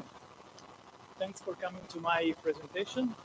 I'll give you a presentation concerning the group of Responsables dedicated to Rotorcraft. Okay, this is the outline of the presentation. So basically, first thing, why a GOR dedicated to Rotorcraft? Then the structure and management of the Rotorcraft GOR, the main objective of this GOR, a brief history, the future, and some evidence of our successes, and some, of course, some concerns. So, why a GOR dedicated to Rotorcraft? Why this question? Because, as you can see, the group of Responsables is composed by five groups, which are all dedicated to discipline. The only one which is not dedicated to discipline is the Rotorcraft, which is platform-based. The reason lies in the fact that we need to tackle with the technological, operational certification problems of this kind of aircraft, which require specific competencies in rotary wing field for their investigation. Here I want to show you very briefly the difference between, let's say, a conventional fixed-wing aircraft and a rotorcraft. Rotorcraft produce lift, propulsive force, and control by the rotation of wings around an axis, which is called the rotor. And therefore, for this reason, they do not need a translational velocity to fly. Thanks to this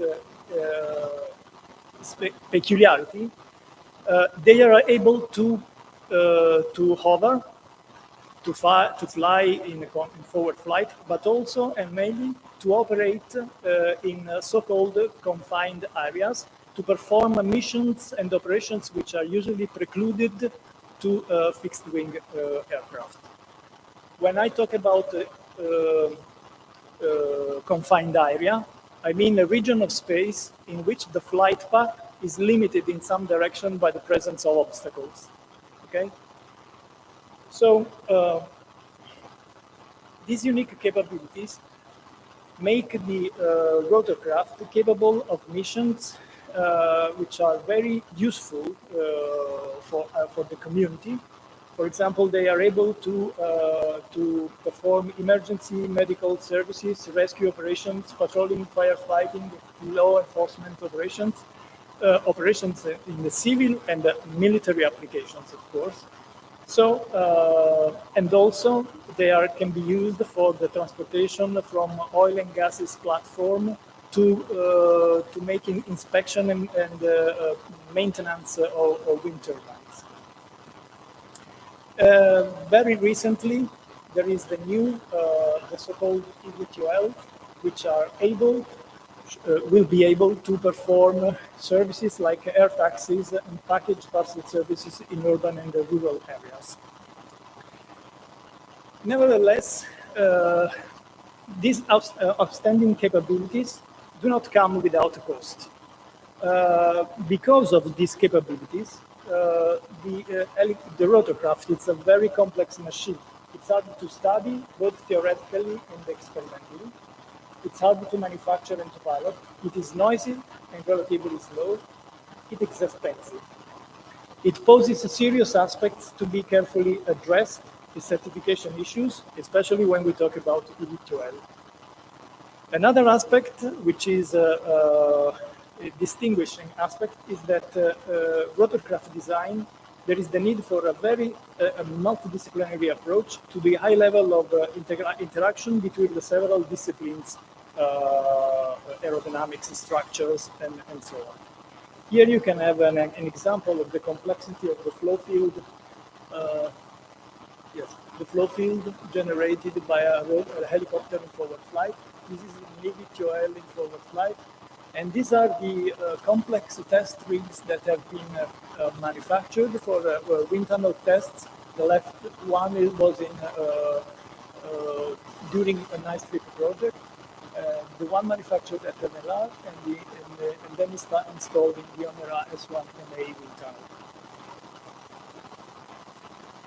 So this, the main characteristic of the rotorcraft are such that this category of vehicles cannot be employed for very long range flights, nor for volumes of passengers which are typical of airplane commercial flights. For this reason, the rotorcraft market is much smaller than the fixed wing one.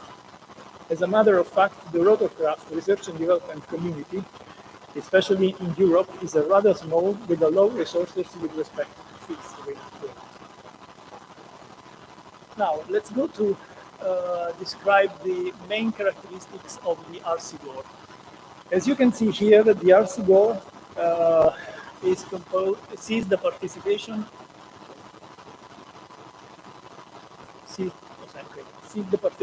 of the main research center of Europe, industries, Airbus and Leonardo, and of course universities.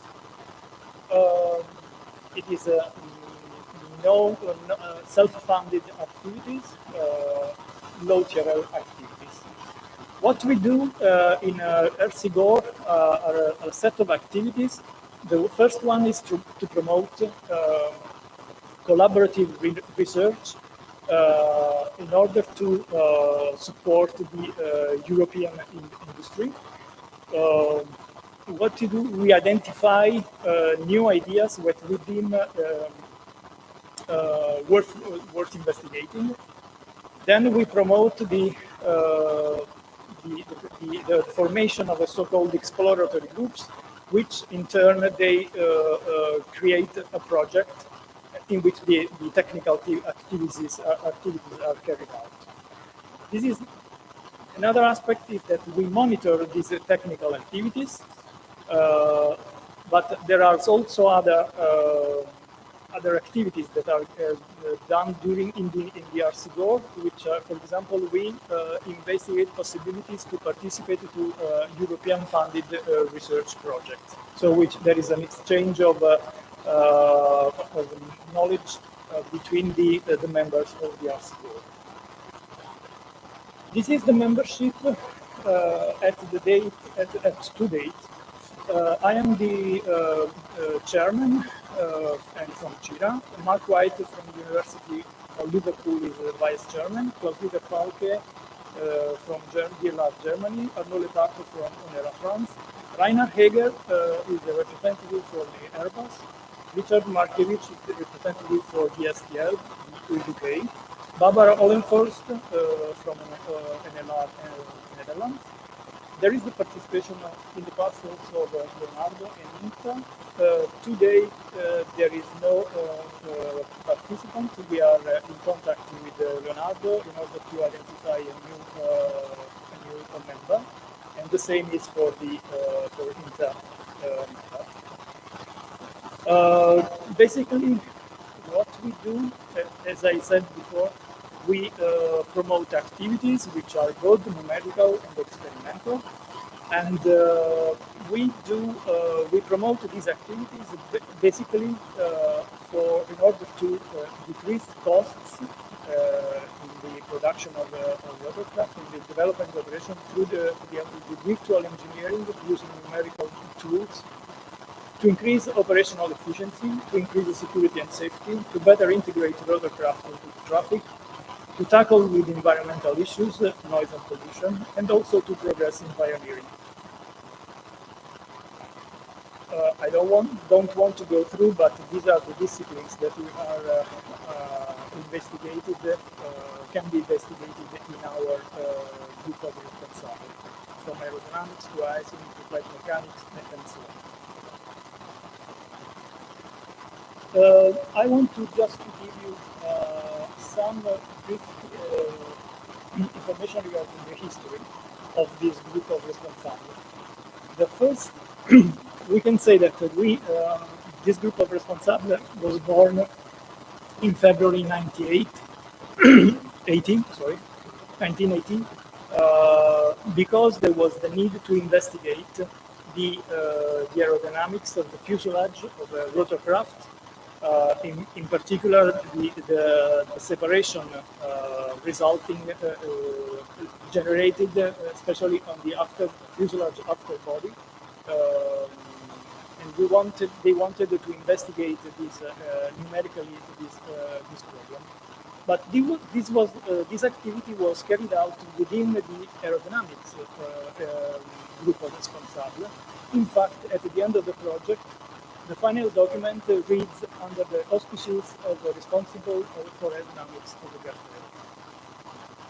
Instead, the first one, which was launched under the name of Helicopter Group of Responsibles, was a sort of call to identify what kind of aircraft could be used as an advanced rotorcraft. There were two possible solutions: a tilt rotor or compound a helicopter, and the AG2 was a sort of opinion poll. In the AG05, dated, which was concluded in 1987, the conclusion was that the tilt rotor was the best candidate as an advanced rotorcraft. And I mention this because this was, for sure, this was what promoted also many research projects in European funded in the late 90s. For example, all the projects ACT Tilt, EDIME, DART, RIP, Tire, Triseed, nicely still continuing up to the Clean Sky 2 framework program. All the AGs up to at the end of the first decade were basically related to the machine, to the aircraft. Starting from the end of the first decade of the millennium, we also investigated the inclusion of this rotorcraft to investigate the capabilities to operate and to fly in confined area. Basically, we investigated the so-called ground effect, the interaction with the obstacles, and there was a long series of projects that we carried out concerning this kind of project. Here you can see some example of results that have been produced in these projects. Acoustics is another important point. There were in European funded projects on acoustics, but they were mainly related to the rotor, and the scattering aspect was not taken into account. In the AG24, for example, the first investigation of the scattering effects by the presence of the fuselage was to be investigated. The AG20 also investigated the adoption of passive acoustic solutions, such as trim panels, to control the acoustic of helicopter cabin. Coming to these days,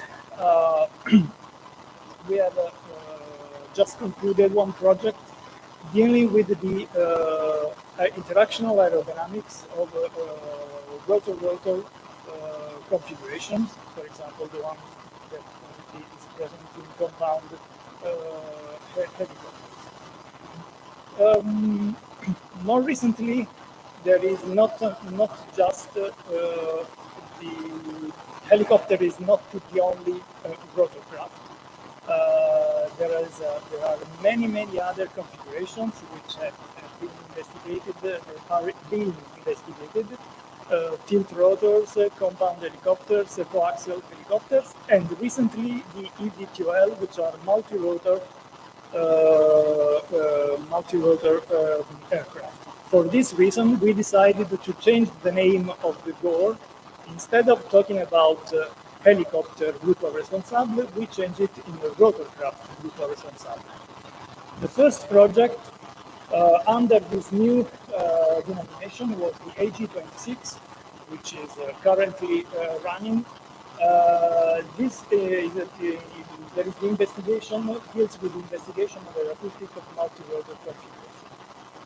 There is a very brand new one, the AG27, is the latest activated. Instead, it concerns the analysis and the composition of the aerodynamic force acting on rotor wing, which is a very important topic to better understand the origin of the forces and how to make the so-called decomposition. So which component generates what kind of drag, lift, and so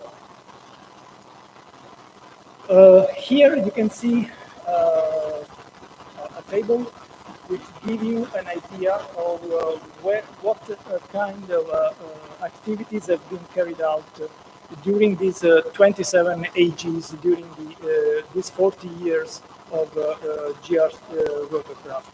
Flight mechanics, aerodynamics, structures, acoustics, design, crashworthiness, and general topic.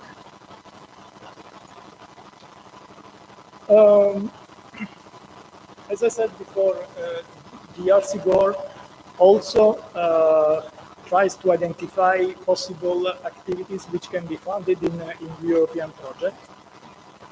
This was the case in the past. It was a very close connection between the GARTEUR and between the European project. Here you can see that there are a number of AGs that became European funded project. Those related to the tilt rotor I mentioned before that this, and these are also all European funded projects, and so on. As you can see, we stopped at 2015. Why? Because after 2015, the European funding dedicated to rotorcraft has slowly decreased, and now there is no funding, so there is no possibility to pass from today. We pass from a GARTEUR action group to a related European funded project, and this is an issue for us. The future, just to mention that the future, of course, follows what are the trends, the industry, which are given by the industry, of course. Basically, there are three main areas: classical helicopter configuration, the improvement of this configuration, fast rotorcraft, and the eVTOL. Tomorrow there will be a presentation which gives you some details regarding the future of the RC-GOR. As I said before, the indications are given by the industry. Here is just an example. This is the Airbus vision for the industry needs for the future. Basically, there is something that we are already covering, and we are covering because of their indications. Rotor-rotor interactions, rotor installation, noise propagation. But then there are also topics which are concerned of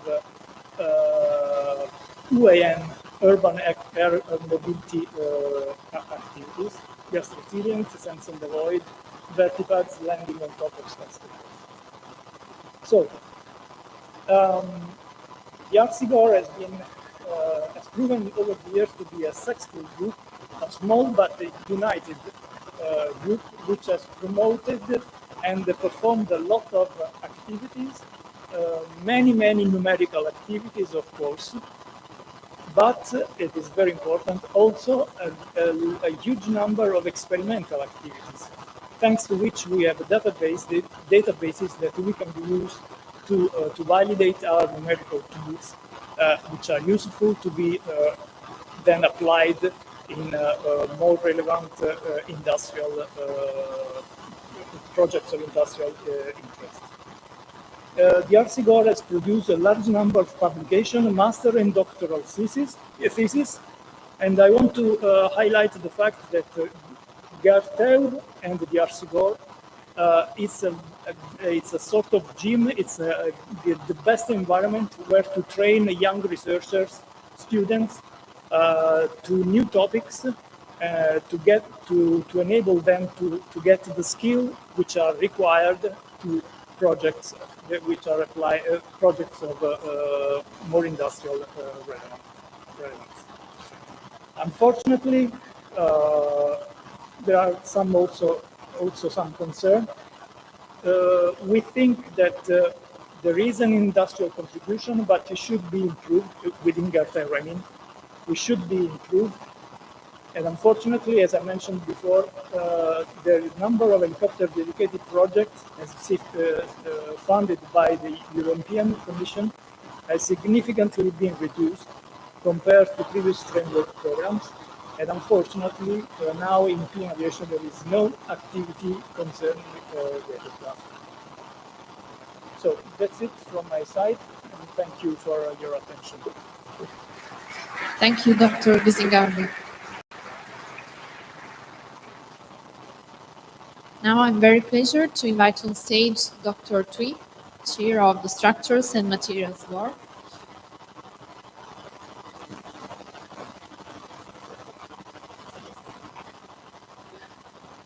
Dr. Tui graduated from Technical University of Delft, then he joined NLR, the Dutch Aerospace Research Organization, and after 50 years of research on composite materials, manufacturing processes, and full-scale testing, he became head of the Structures Technology Department and technical director of NLR ACM3 Technology Center. Thank you.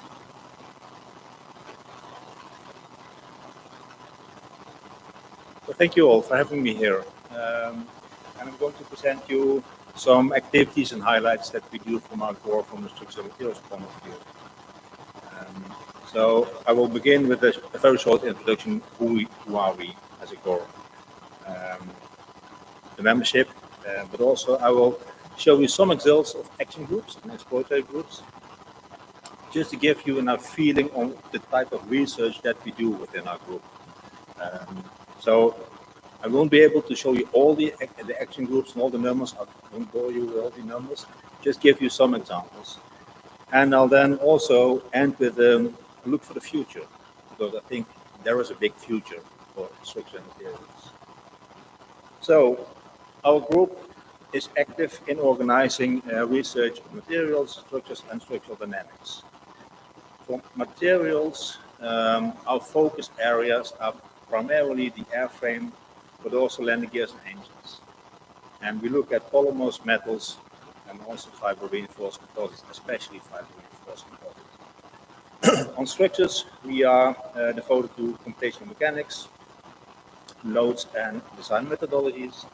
And from structural dynamics, we look at shock and impact loading. So that's our field of operation in our group. So this is who we are. We have quite a good group. Unfortunately, we haven't met physically over a couple of years, but we will do it in the upcoming years. I'm confident on that. And we have a good participation from the initial point of contact. So we have quite a good widespread group.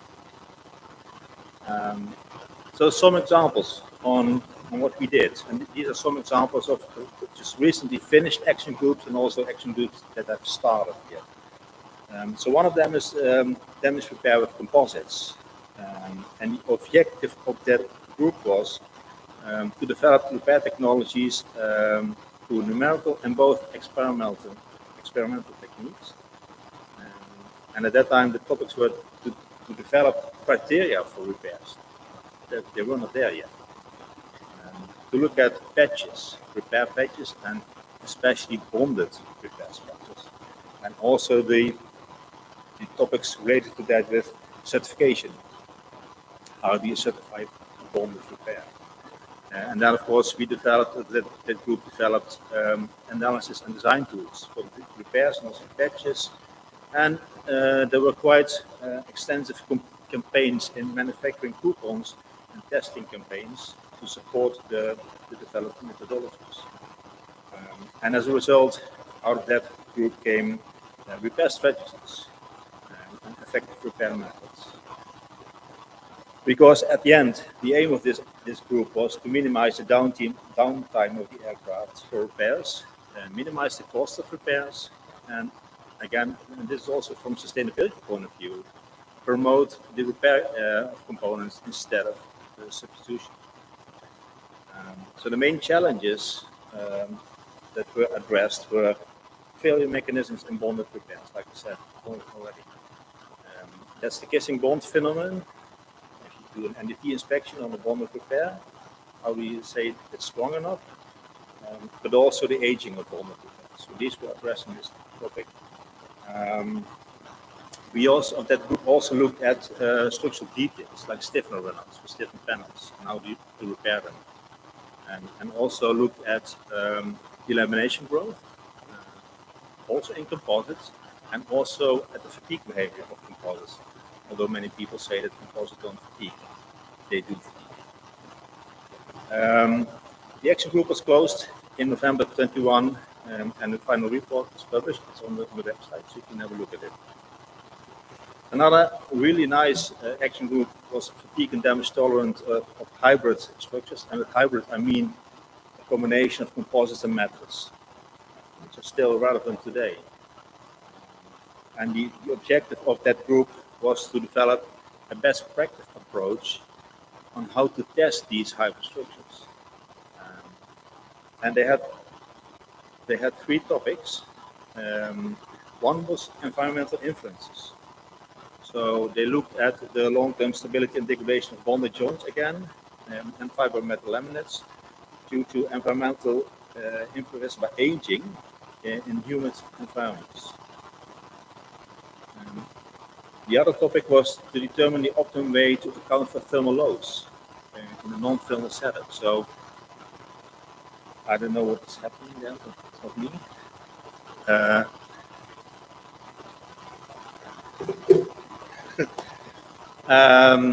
So the question there was, when are the thermal loads sufficient enough to be able to be considered from a demonstration point?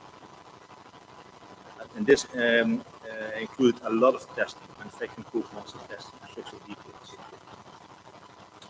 And the other one, I was also involved in that one by myself. At that time, the question was, how do you set up a certification test for a hybrid structure, in which you have one test article and you do both your static testing and your fatigue testing with one test article. So there was an approach developed how to deal with environmental knockdown factors and load enhancement factors to do one certification test on a hybrid structure, both static and fatigue. A really good report came out of that and is still relevant today. This action group was finished in 22, and again, also this report was published. A new action group that started in 22, action group 36, additive layer manufacturing. I will not say many things about that because Maria Montero is in the audience, and she will tell you everything about that tomorrow. She's one of our really good new researchers in this area, and she will explain you all of it. But it's an exciting group looking at additive manufacturing, also new alloys, especially developed for additive manufacturing. So it's a real exciting new area. Then an action group just started this year, action group 37, that looks at the prioritization and optimization of socket servers for urban air mobility concepts, helicopter concepts, where you can use new design methodologies, but also new manufacturing technologies, like additive manufacturing, to be able to use the structure as a load carrying component, but also as a crash absorbing element in case of an emergency.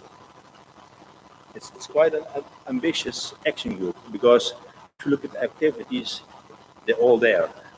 From the concept design, from detail design, from developing methodologies, including manufacturing tests, manufacturing test articles, doing test campaigns, etc. The whole bunch is there. So I'm not sure whether they will be able to meet all these activities, but the ambition is there, and that's good, I guess.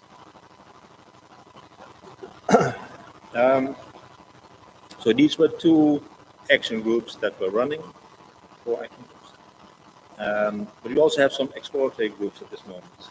So perhaps they will go into an action group in the next year. One of them is the characterization and modeling of ceramic matrix composites, submitted to high thermal loading.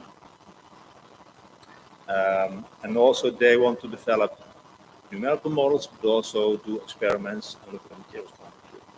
Like I said, we'll have to wait whether this will become an action group or not, but I think it's a good topic to be being addressed in the future. Like the next one, liquid hydrogen. Liquid hydrogen, although it's really cold, but it's still a hot topic. And in this exploratory group, the countries involved want to look at structural health monitoring of these tanks. The challenge there is to develop a system that can operate at 20K, so minus 200, minus 250 centigrade, so really cold. An ambition that is really high, but a topic that's really interesting for the future. And talking about the future, until now, it's all past, present. And I think it's also good to look at the future.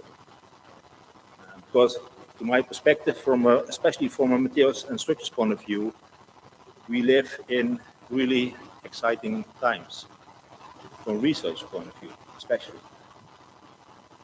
Because the challenges are enormous. For instance, for civil aerospace, it's stated that we will have net zero carbon emissions by 2050. It's a game changer. You can write it very easily, but getting there, I don't know. The ambition is there. So we have to do a lot of research, really research, like new materials, novel material configurations, even on airplane level. So to also have a connection with aerodynamics, fluid dynamics, whatever, all the goals. Looking at new concepts like the strutted wing or blended wing, high aspect ratio wings, but also at looking at new propulsion and energy storage systems like set a liquid hydrogen tank, ultra efficient loading of ultra efficient components. Why do we stick with composites to the 0, plus minus 45, and the 90? We did that in the 80s. But is that good enough for the future? We now have sufficient automated manufacturing technologies to look at new concepts. We have the computing power to deal with new concepts. So, look at new laminates. But also looking at more sustainable materials and processes, like for instance, thermoplastics and thermoplastic welding. And also from a military point of view, the challenges are there. Unfortunately, we have this recent geopolitical situation. So we have to develop alternatives for strategic rare earth materials like titanium. We have to do something about it. We have to look at materials and design concept for hypersonic vehicles. It's also coming, new. Develop multifunctional composites. Why not integrate elements like antennas or radar absorbing components into your composites? Additive manufacturing was mentioned before, but we're still at the beginning of additive manufacturing. So why not fully exploit the potential of additive manufacturing? So looking at, for instance, a combination of several materials in one manufacturing job, multi-metals, metamaterials, and high entropy alloys. So from a research and technology point of view, and as a chair of the GOR, I'm excited. Sometimes I wish if I was a young researcher again. Speaking of that, in the audience, how many researchers are students are in the audience? Please raise your hand. Nobody? Oh. It should be more, I guess. How many research are there in the audience? I would expect more. But anyway, my call out for all these researchers in the audience, but also perhaps for the managers and involved. I have one conclusion. This is my conclusion. My conclusion for the researchers is don't forget what has been done in the past. It's already addressed also in previous presentations. But this is your future. You have a totally new green field to explore. So go for it. Enter this green field. Be ambitious. Look at new concepts. But perhaps also be disruptive. Because that's what we need. And we want to realize these challenges that we face from a civil point of view, but also from a military. Have fun. That's what I would like to say. Many thanks.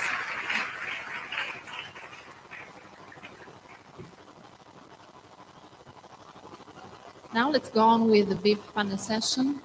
Let me invite on stage Dr. Annette Wahlström, Executive Committee member of the GARTEUR, as moderator of the session. She's a production manager with focus on verification and validation, R&T, and international cooperation projects, with a long and wide experience nationally and internationally within aeronautics, both for civil and military fleet.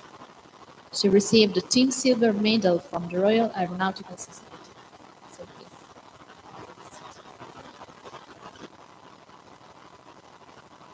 So let me invite on stage also Dr. Chris Lowe, Senior Manager for the International Relations from the Aerospace Technology Institute. Chris leads on international engagement for ATI, which provides strategic leadership for the UK civil aerospace sector. He has been performing several roles across the organization's strategic and external relations department.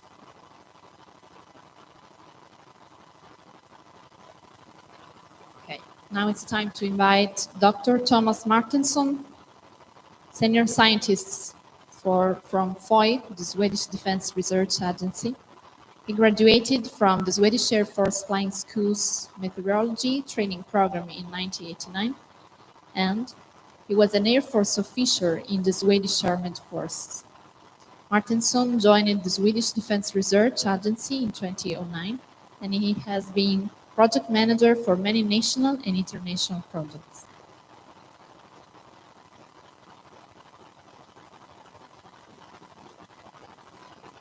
Now it's time to invite Marco Protti. This would be advanced research from Leonardo Aircraft Division. He is coordinator of Leonardo Aircraft Division. He is a member of the governing board of the Clean Aviation JU, member of the ASD Civil Aviation Research Committee, chairman of ACARE Italy, member of the chair team of ACARE, member of the boards of directors of CIRA, member of the European Materials Modeling Counseling Industrial Advisory Board, a member of the Technical Committee of the Italian Aerospace Technology Cluster. Then Dr. Sébastien Dubois, Head of Program Development and Communication Unit of Clean Aviation Joint Undertaking. He is responsible for defining in coordination with members of Clean Aviation the programming of the strategic content of the joint undertaking, and he is also tasked with overseeing all communications activities. Then let me invite Professor Francesco Franco. He's a full professor of aerospace structures, representative of the Pegasus network. He comes from the University of Naples Federico II. He's very active in many fields of mechanical and aerospace engineering, such as structural dynamics, structural acoustic, platter clearance in aeronautics, smart materials, damage detection by using frequency response functions, Up to date, Dr. Franco has been involved in several research projects funded by the European Directorate for the Research and Industrial Development. He's currently full professor of aerospace structure and is author and co-author of more than 100 scientific papers in peer-reviewed journals. He's involved in the Pegasus Network, the partnership of the best European aerospace universities, in order to offer highly relevant educational and research programs. Now we have a remote connection with Dr. Ron van Manen, Program Director, CEO Foundation of Luchtvaart in Transcity. So Ron is Program Director, and he launched under the National Growth Fund of the same name, set up to coordinate and manage the program's execution. So can you hear us? Can you see us? We can see you. I can hear you. I don't see the audience, of course. Thank you for having me. Thank you. Thank you for the introduction. When looking forward to the future, we do need to look back into the past, and I would say that is what all the presentation that we have listened to today have been all about. So therefore, it is important to know what has been successful, but what is more important is why was it successful? And that is the topic of the panel discussion today. What is needed for GARTEUR to continue to create success stories? So I do want to welcome all the panel that I have here with me and online with Ron van Manen. When I listen today from all the head reports, is that I sense that they are very proud about the work that they're doing. And I do think it's important to keep that going. And I agree a lot with Piergiovanni when he started up with saying that his statement that it is amazing that this organization, GARTEUR, still exists after 50 years with no funding, or that we get funded in any way. So having said that, I would like to actually get started with the discussion today. I will start with a few main questions that the panel will have a discussion about. So therefore, I would actually start with asking my first question to the panel, which is looking back at the GARTEUR history. What have been the key ingredients to a success story? And I would say maybe we could start with Mr. Franco from the end. Yes, I took note of some common sentences today that, in my view, were the real key elements for the success of this consortium. First of all, you have been working longer than any European framework. So you started before Bright Europe, you started before Horizon, and you are still here. So this is a, let me say, a milestone. This is a real a demonstration of the quality of the group, but also the common strategies of the common interests. Second sentence, you have used the few monies, so the low budget, many times this sentence was repeated, for performing research that now is classified, is identified as low technology level research or basic research. In my view, this is sometimes is more relevant than the high level or high technology readiness level. Because your brainstorming was the source of many other more industrial-oriented activities. So inside this group, there is the capability for crossing the green field that we have seen in the last presentation. And so the value of the group is represented by its history, so the story that is behind. This is my point, and so these are the key sentences that I have saved in my mind for this day. Thank you. And I would like to hear if Mr. Dubois, you have a few words and thoughts about the history. Yes, thank you, and good afternoon, everyone. When I look at the audience, I contemplate, in fact, passionate people. And I think our industry is really about passion. Aviation is about passion, it's about dream, space as well. And I think this is one of the key ingredients and the success factor why we are there. The second is that when I look at the aviation sector and the history of aviation, Europe is a leading party. And altogether, in fact, you build, in fact, the future success of Europe in the various domains. And over the last 50 years, and this is exactly what Europe has done. We have been, in fact, with Airbus and with others, in fact, the first in terms of order intake, in terms of deliveries, and this is something which is quite important. The third point is that I think this is a sector which is integrated. And there are not so many sectors at EU level where you have people working together towards the same objectives and around the same targets. So this is in a nutshell, in fact, what we can draw as a lesson from that group. The long-term activities, which is quite impressive, 50 years. That GARTEUR group as well has put the foundation for all EU projects from FP4, FP5, FP6, FP7, Clean Sky 1. I've heard as well a lot of feedback and results coming from the different initiatives, Clean Sky 1, Clean Sky 2.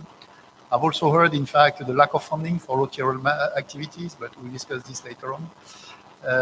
And the EU construction and the gathering of all EU competencies are, for me, one of the key lessons from that group, which is the predecessor in various of them. Thank you. Mr. Lowe, do you have any thoughts? Yes, thank you. It's a pleasure to be here today, and it's been really interesting listening to the quite wonderful presentations from all of the GOR groups and the information that this organisation has created over the past 50 years. And that really is the essence of the point I want to make, that this is a special organisation. It's created from a range of academics, RTOs, industry. It's a merging of civil and defence organisations, and the ability to share that knowledge amongst a group of the 7 countries of the leading aerospace nations in Europe is really special.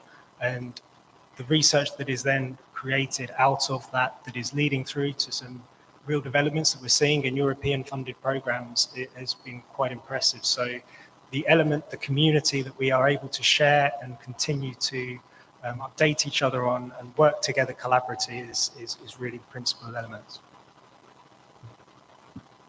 Thank you. Mr. Walkerson? Yep, thank you for having me here. It's been a very interesting day. GARTEUR, for me, I think it's a bottom-up organization. That's a good thing when scientists meet, and if we trust the people in those groups, they know what problems are sort of we can tackle and what is needed. And that's what I think is one of the success stories. You don't have to have big projects with hundreds of millions, or quite small projects, and we have in many cases been able to scale up from learning from many GARTEUR projects at our institute. And also I think the at least when we go through a GARTEUR project, I also need a success story for GARTEUR, since we have to get our money from the armed forces, and that dialogue have to sort of be able to prove that it's worth investing in a GARTEUR project. And I think we've been able to do that in several cases, and I hope we will continue to be able to do so. And also the administrative part. I mean, many of you have been, if you do bilateral work, you do commission, either Horizon or EDF or in defense agency. It's a lot of legal work, IP discussions. Here you just read and you take off. It's a very, very smooth process. And that's one feature I would like to sort of keep in GARTEUR. Thank you. Mr. Profit? Okay, thank you. First of all, I want to thank the organization to invite us to this opportunity because I recognize the value of a team like the one of GARTEUR from several perspectives, especially if we take the industry role in looking to the activity that the framework as GARTEUR is carry on. I really appreciate the flexibility through which you carry on the job. There is not so much overstructure that are on top of what you are doing. You can identify a common interest, a common priority. You can explore this even before to launch a real project. This is a way that can really put added value to the industry in terms of the risking. Some idea, some technology stream that could be potentially useful, but could be on the other side just a deadline. But as soon as we identify as early as possible, this will be much more effective in carrying on our job. And you are not waiting most of the time for any external funding. This is a very important point from two perspectives. The first, of course, is the speed in which you can carry on your job. And the second is that you are not linked to answer to a third party that are financing you, asking you to follow a specific process, specific deliverable that sometimes is complementary, but is not the key core of the research that you are carrying on. So for me, these are really key points that I hope GARTEUR will preserve in their process in the future. Thank you. And Mr. Ronfenmannen on the link, do you have any thoughts of key ingredients to a success story looking back? You can all hear me well. First of all, I'd like to extend my congratulations for 50 years. I first encountered GARTEUR when I was working in the UK at a company that had only recently changed its name to Kinetic, and whose background was really in the defense research within the MOD and the environment in the UK. And what struck me was that many people had extensive networks through GARTEUR to the other participating member states and research programs. I think that's still the case, and I think the strength of the network is something that is worth compliments. I think that's admirable. So I would mention in terms of the key points that for me stand out are the capability building and the capacity building that is possible because of these network links and how people really have made connections, often connections that have lasted decades throughout people's careers in a scientific manner. Whether you are from Sweden, from the Netherlands, from the UK, Germany, and all other participating countries. I think another aspect which is probably, I guess, goes in waves with the time. I'm certainly happy with where we seem to be headed now, and that is that there is more open-mindedness about how we deal with what I would call dual use, because we stand to benefit from that, from having, less boundaries in terms of how knowledge is shared, particularly as we're talking about things, and I think that was remarked earlier, that are at a scientific level, so relatively low TRL, almost fundamental, and we all benefit from that exchange and from the knowledge management that we can create with this network. Thank you. Thank you very much. I would like to continue on your thoughts and open for a dialogue amongst yourself. If you would consider GARTEUR to be an easily accessible organization with a small administrative to help in research needs. Also a little bit on what you, Mr. Wahlström, mentioned about small projects which can be scaled up. You don't need to start with a large project. So feel free about if you think it's an easy, accessible organization.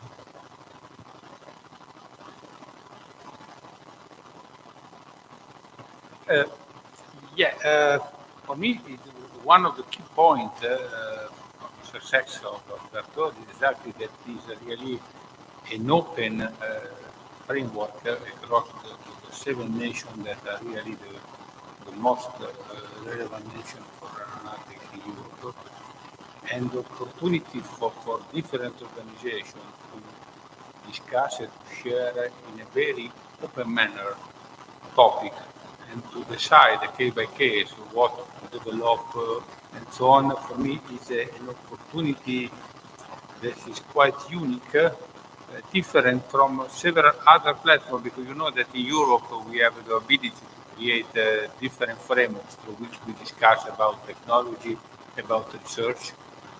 This is a very specific solution that has been found out 50 years ago, but is still relevant to promote technology development, to promote networking across different organizations with different needs. And the fact that most of the activity is self-funded imply a commitment from the different stakeholders that are at the table that is very different from sometimes what's happened in other environments in which the availability of external funding more or less could create some deviation from the main path, I can say.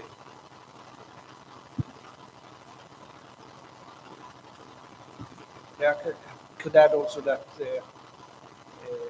I think it's a combination of sort of skill and luck. When you are to be able to scale up, I can take this before aerodynamics. Show the slide on aerodynamics for countermeasures. It was actually a award winner a couple of years ago within the GARTEUR community here.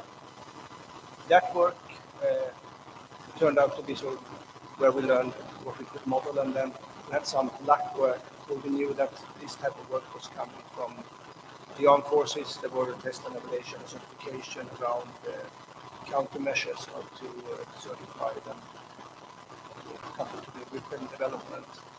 And we could also start with some maybe more novel concepts like active countermeasures. And so it was easy to scale up when you, I mean, so the people who decide to go for it, it's important that you have a feeling for this will probably is what they sort of the market or the stakeholders are looking for. And I think that's what is needed, that the scientists sort of try to make up, can we go for this? Is it too difficult or is it possible? That's one of the key things. It's a combination of skill and luck, I guess.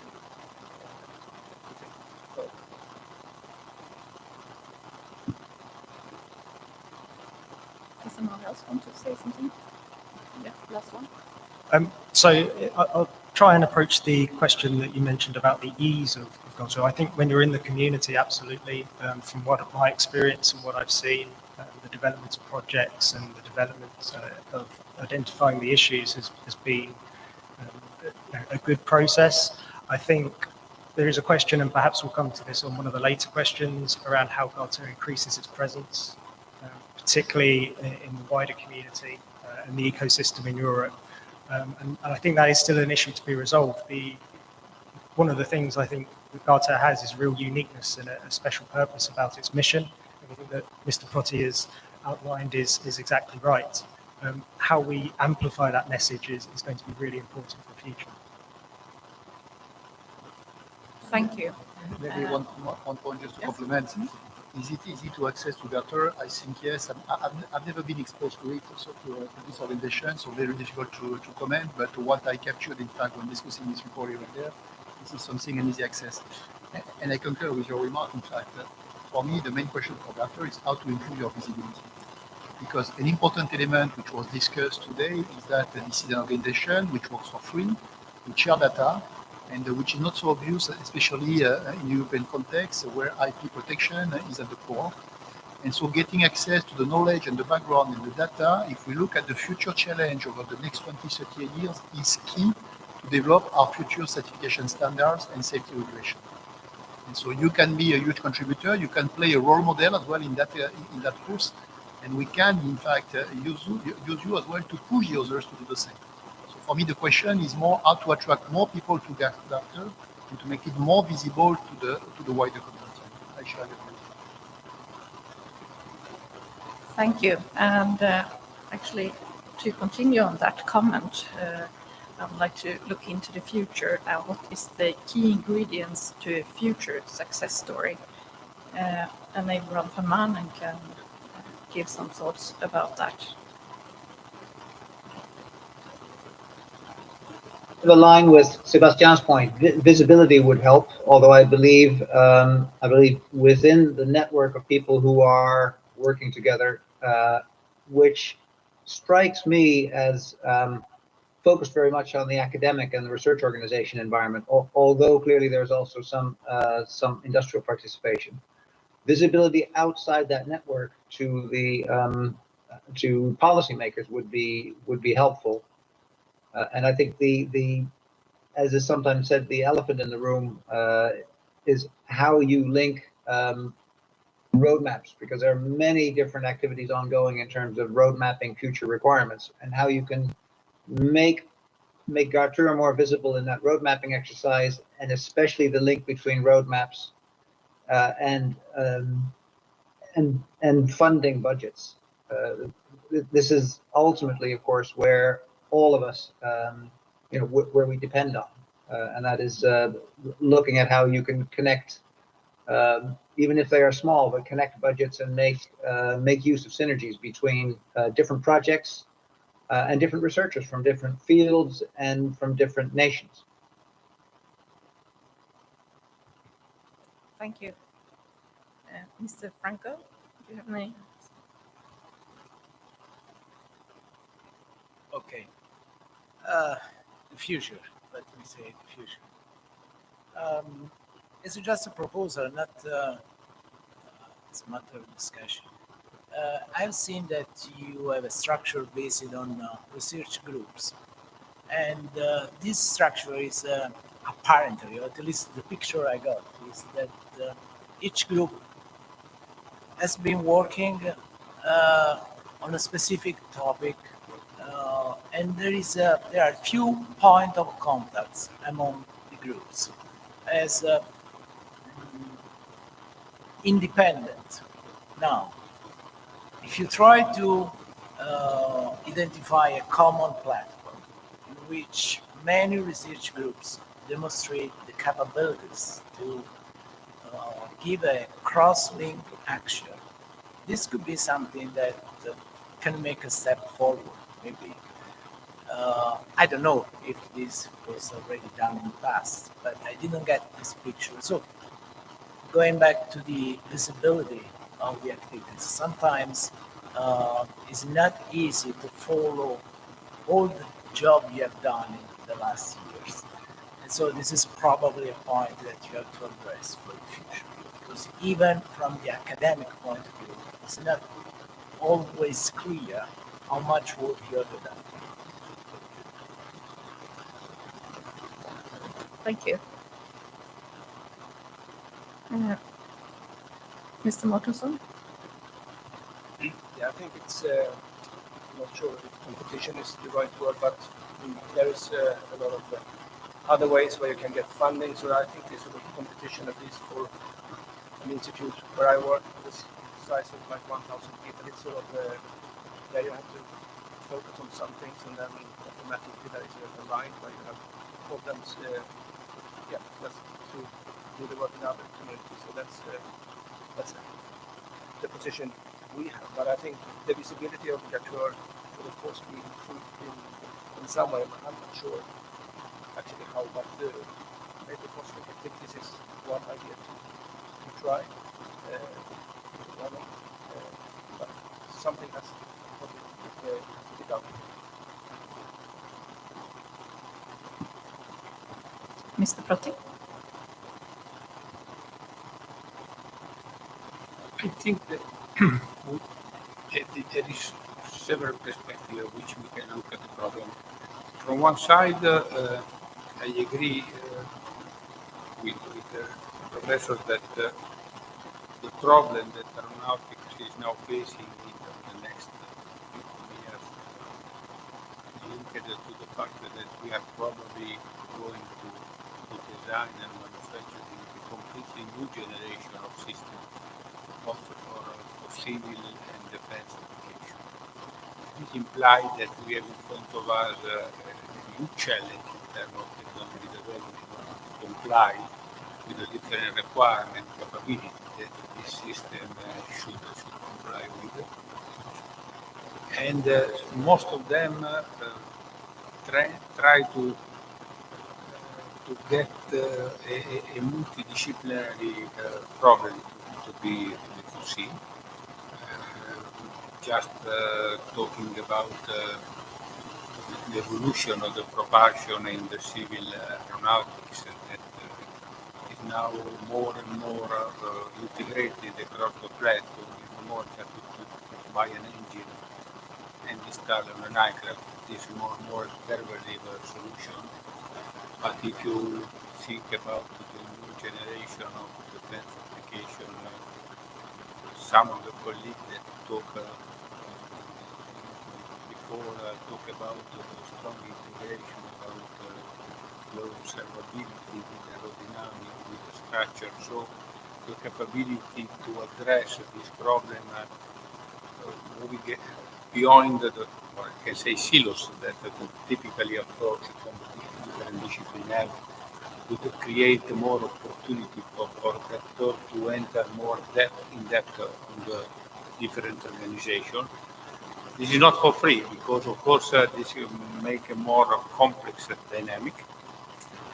And linked to that, for me, there is opportunity also to consider new stakeholders that can enter the Garteuр community because, of course, there is an area of competence that is not traditionally in the envelope of aeronautics. When colleagues talk about artificial intelligence, they talk about electrification, hydrogen, all of them is not something that we usually manage.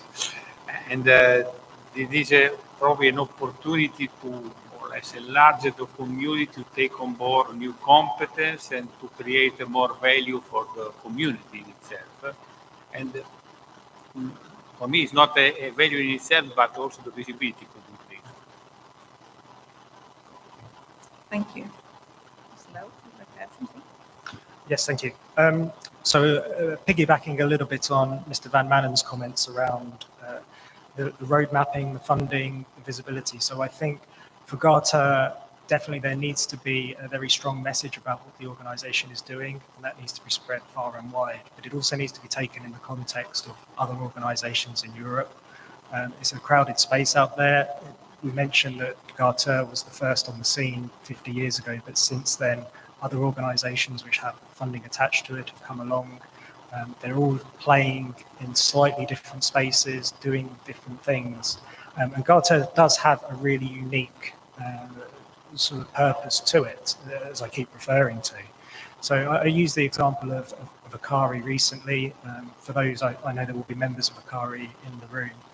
That has recently had a shift in terms of what it's delivering. The European Commission have asked it to do a gap analysis on policies, and that has really shifted away from what Akari's purpose was, perhaps 5-6 years ago when it was developing the strategic research and innovation agenda. So having a really specific purpose around Akari and being able to communicate that effectively is really important. And actually, I think underpinning that, having a strong strategic alignment in terms of what Garteur is delivering and not necessarily to quash what the blue sky thinking of the EGs and the AGs are producing, the bottom-up approach that Thomas was describing earlier.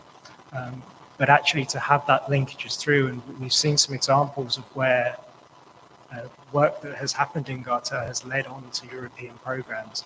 We can roadmap that and identify that. It's a very strong message for the future of Garteur, but it also helps the future in terms of what we're actually investing in and some of the work that will be produced.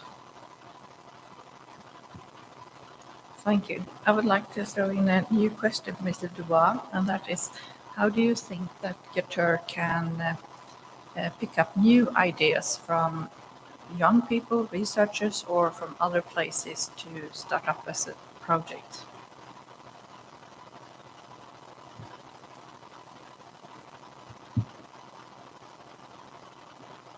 Just to come back on some of the comments which have been made, before picking up new ideas, the question is more, what is the ambition of GARTEUR?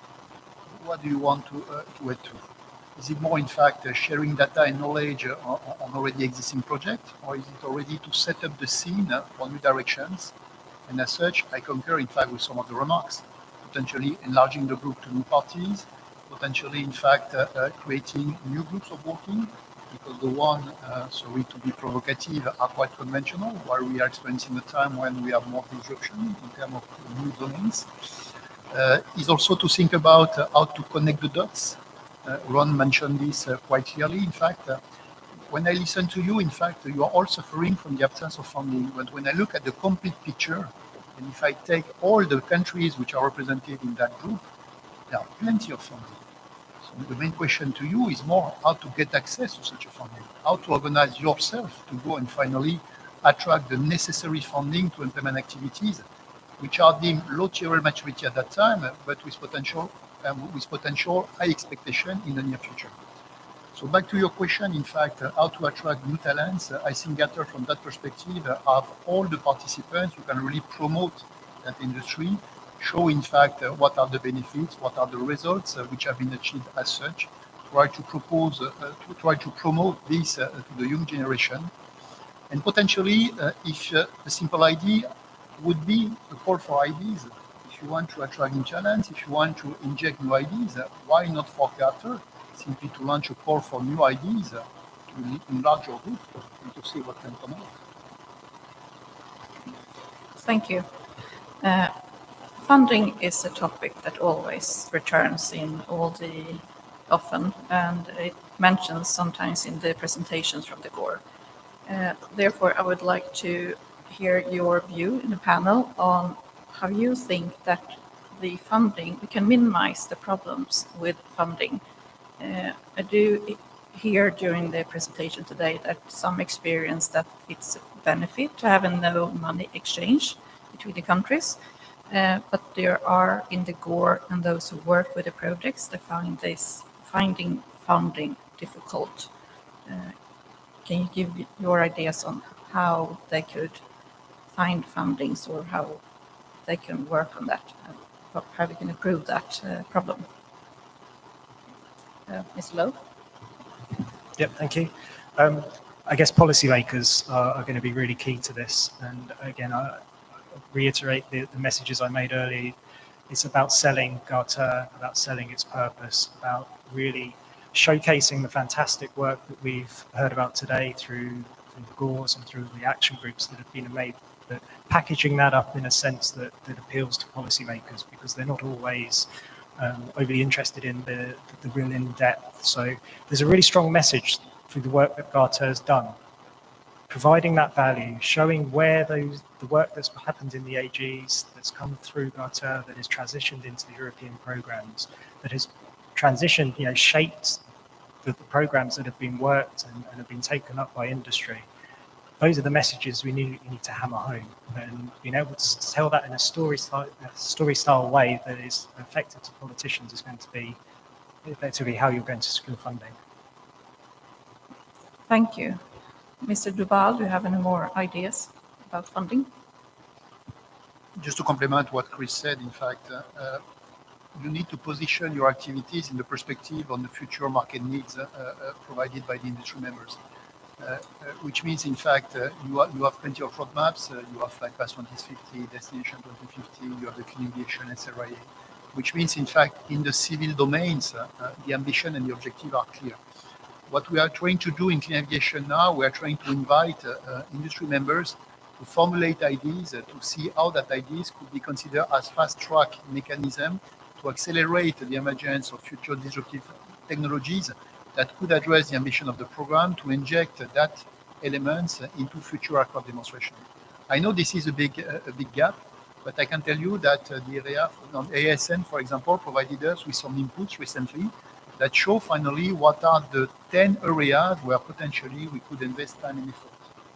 So typically, it could be an idea as well that could be replicated to look around the different elements and to identify which one are considered key to be promoted for future investment and efforts because of their potential linked to market output. Thank you. Mr. von Manen, do you have any thoughts of funding? It's a bit of an enigma. I agree with Sebastian and Chris, and what triggers my thoughts perhaps even was Chris's remark where if I quote you correctly, Chris, you were referring to it being a rather crowded space, and I think that is something we have to deal with in terms of how you find the niche or the added value of a network, which I think everyone implicitly accepts has been very powerful and still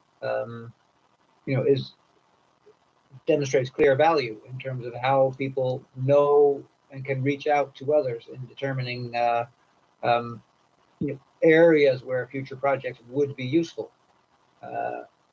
Sebastian's point on looking beyond the traditional sciences is also a very good one, and that might actually be a worthwhile recommendation coming from the, let's say, towards the next 50 years of GARTEUR. And it seems to me that there is, if you look at the whole cycle from road mapping, of course there are other initiatives like ACARE. Entities like EASN and AREA have always been very active in that area.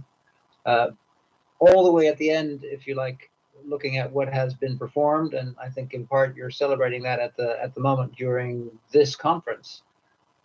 Every funding body has an implicit and an explicit desire to ensure that knowledge is transferred, that knowledge is shared, that dissemination occurs. And I think that also might be an area where GARTEUR can work on its public profile and can make use of that in terms of being more visible. Ultimately, though, I doubt there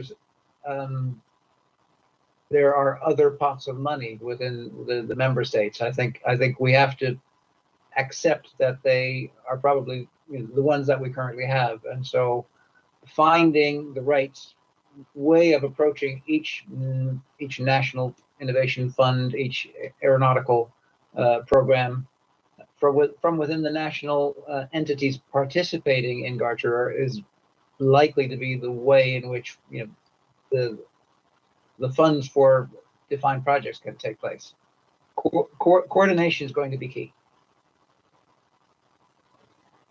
Thank you. Mr. Franco? I have a little bit different point of view about this topic.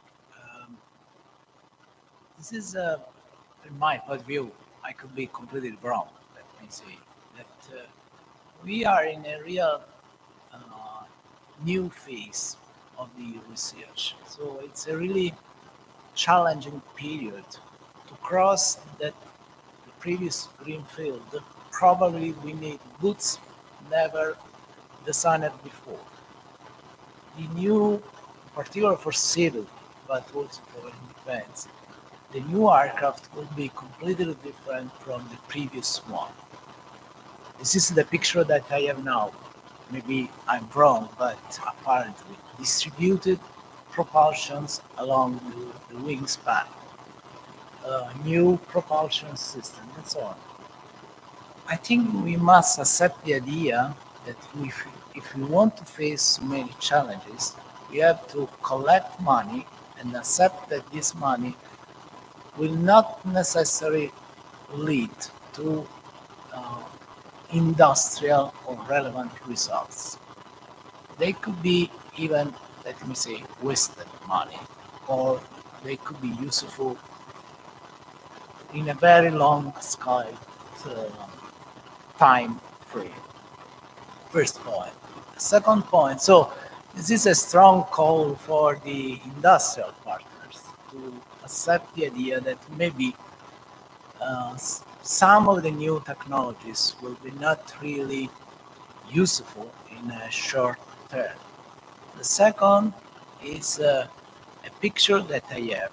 I'm involved in many European School of Doctorate. Actually, it's very difficult in Europe, not in my countries, in Europe, to find European young researcher devoted to a PhD program.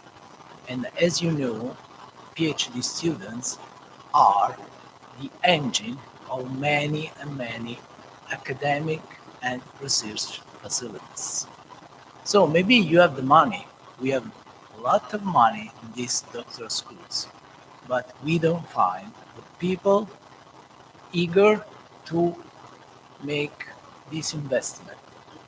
So that we don't find people that want to work in that direction. So money is obviously is the fuel of the system, but the system must be ready to use correctly that money.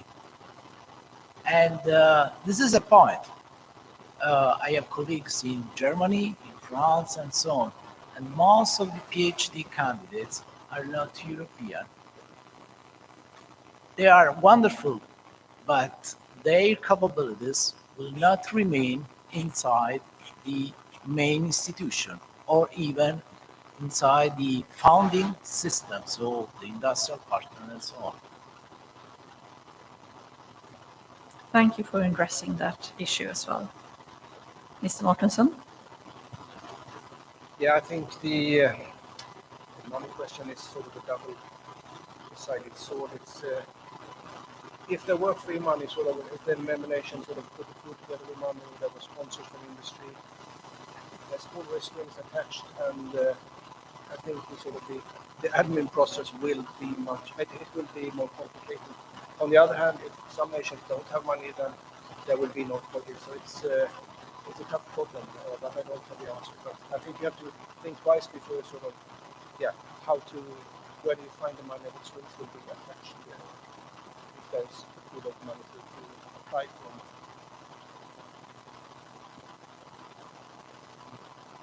Thank you. Mr. Crotty, any final words on this?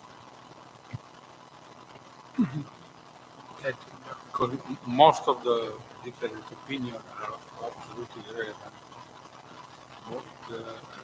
We insisted that the funding is a useful tool, but we cannot lose the flexibility and the ability to rapidly address a topic that is considered relevant waiting for specific funding, because this will compromise the value. We are full of Europe of organization research, full of funding opportunity. We need to keep the characteristic of GARTEUR that should not be similar to other institutions that exist. Otherwise, we lose the value and the specificity of GARTEUR. I would like to say thank you to the panel for all your ideas and comments. And I do think that us working in the Council of GARTEUR and Executive Committee, we have a few things to think about and discuss in the coming meetings. We do see that we have challenges ahead with both technology achievements that needs to be done with all the changing that's coming ahead, and also finding young people wanting to become researchers. And when looking out in the audience, there's a few young people, and I'm wondering if maybe one of you will be the one organizing GARTEUR 100 years. And with that, I would like to say thank you to the panel and Ron van Manen from distance.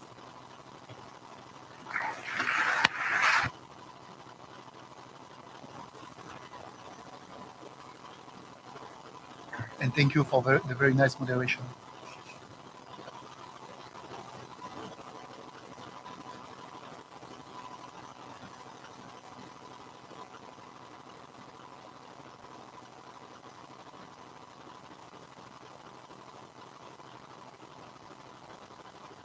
Thank you.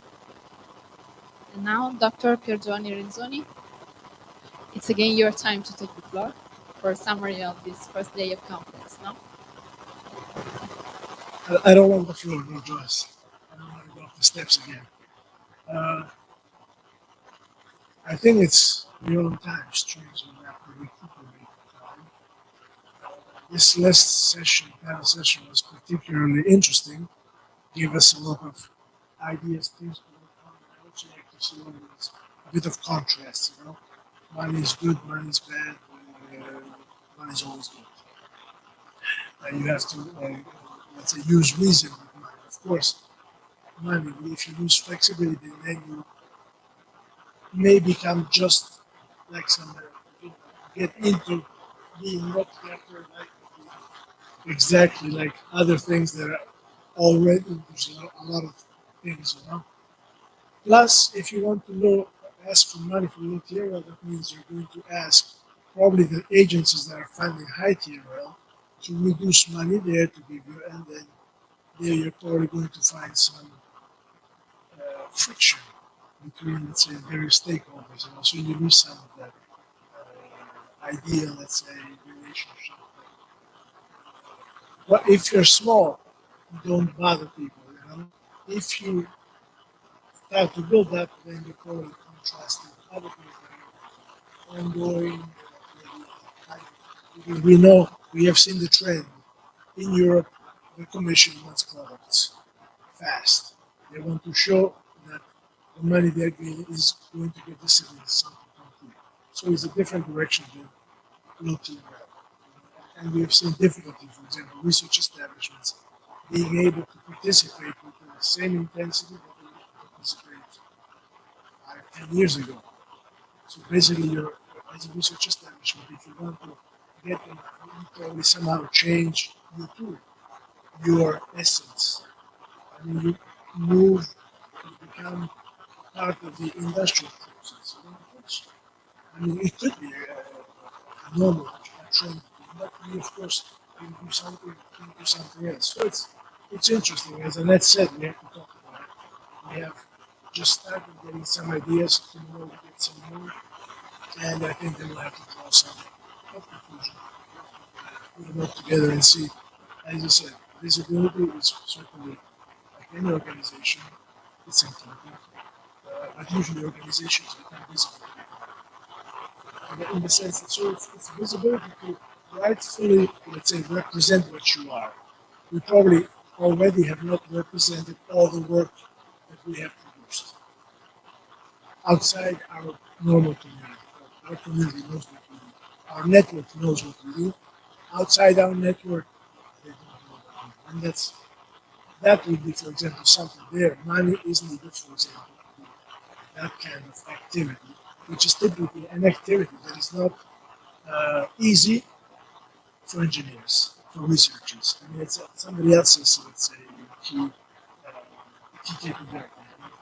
So we have to discuss that. So I think it's been, from my point of view, a very useful, from our community, it has met each other again after a while.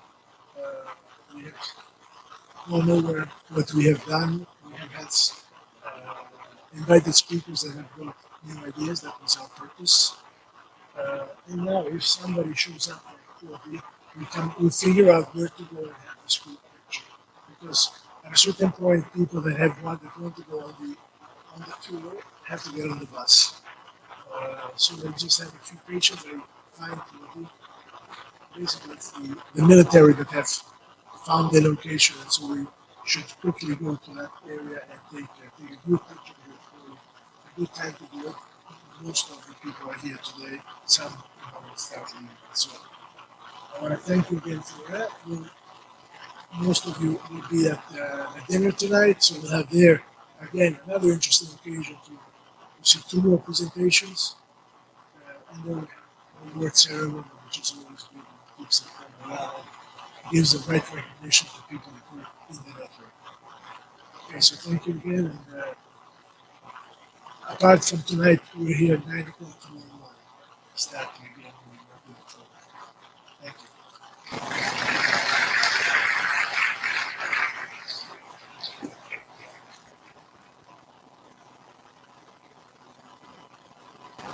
many thanks to everyone for your participation. Now we'll go to the terrace upstairs. We don't remember where, but we have to go on the terrace, on this magic terrace, for the group picture. Go with the flow. Thank you.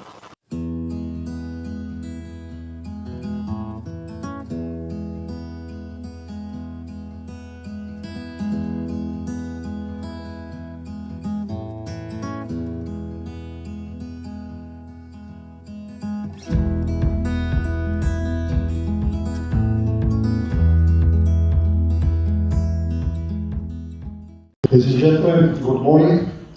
I know you are in your second day of the meeting, but let me welcome you here on behalf of the Chief of Staff of the Air Force in this beautiful location here in Pozzuoli at the Air Force Academy.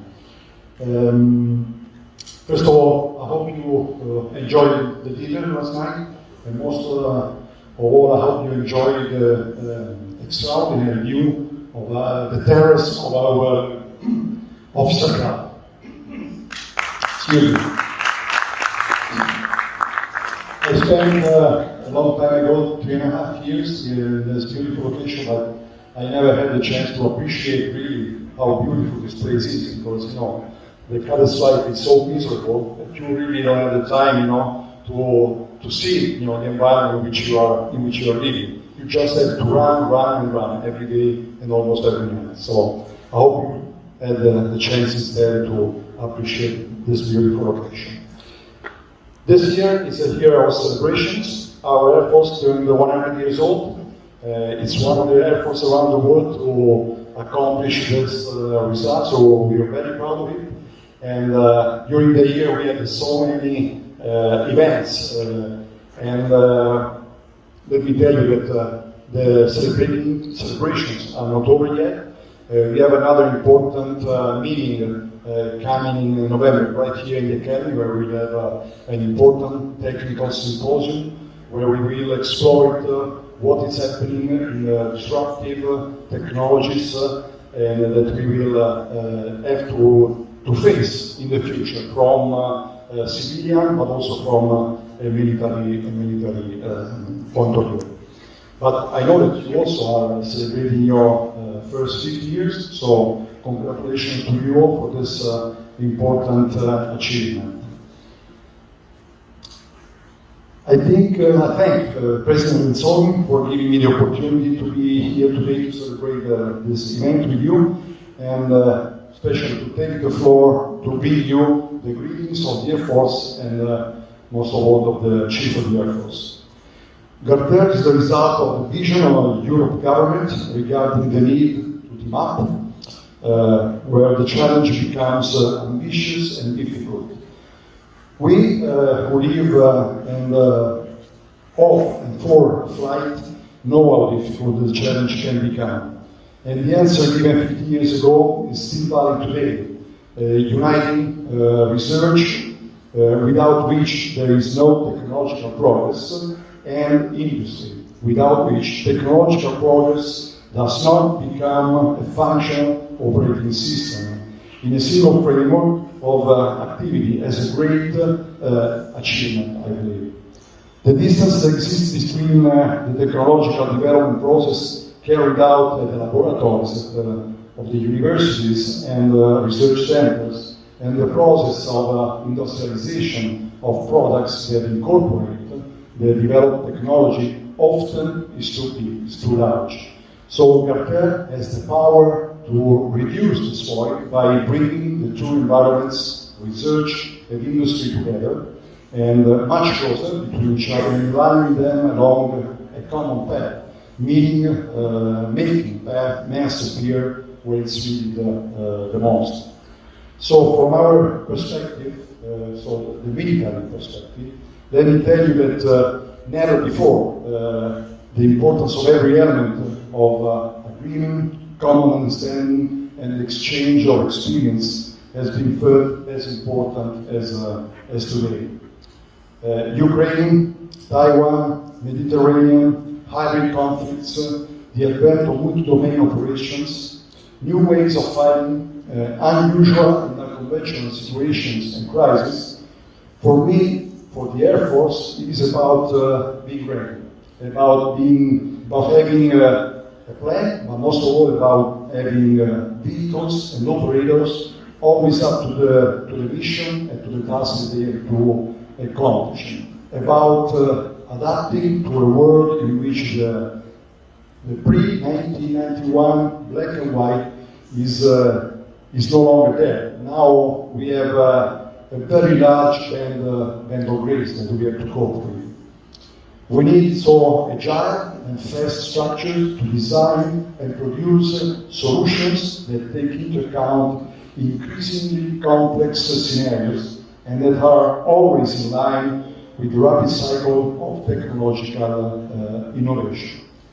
I believe these are critical factors for the relevance of any Air Force, which is worth to remember, was born by technology and cannot act or do anything without technological innovation. So this is why I'm so happy to be here with you today and to celebrate 50 years of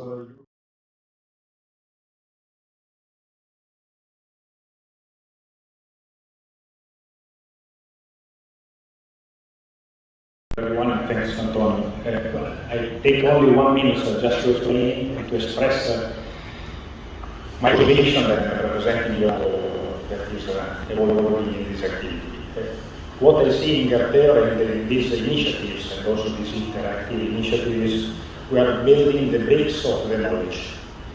The fact that the company or the manufacturer what can bring the manufacturer? Can bring the possibility to build real cases. So can give us the indication, say, okay, we are interested in something like that, a machine, a service, whatever. So we'll translate the need. And the other element that a manufacturer wishes to have are design approaches, especially in the early phases of the design. So that the manufacturer or whatever wish to know how I needed to go in this direction, having in mind all the implications that all the possible characteristics, aerodynamics, knowledge, icing, and good flutter, basically are going to influence my final product. Those elements that are fundamental can be created having in mind the deep knowledge, so the bricks that the GARTEUR and all the activity that we are performing is providing, the capability to have a confrontation with someone that has a need, maybe ourselves, in order to also to create early design phases assessment that will guide the final creation of something. Those elements, the bricks, the needs, the integration, and the capability to evolve also in the definition of the design are elements that I see very founded here in GARTEUR, fundamental also for satisfy any need that could come from the society, whatever it is. And those elements I see are very well eradicated in this initiative. So this is my very simple contribution in order to support completely those integrated approaches.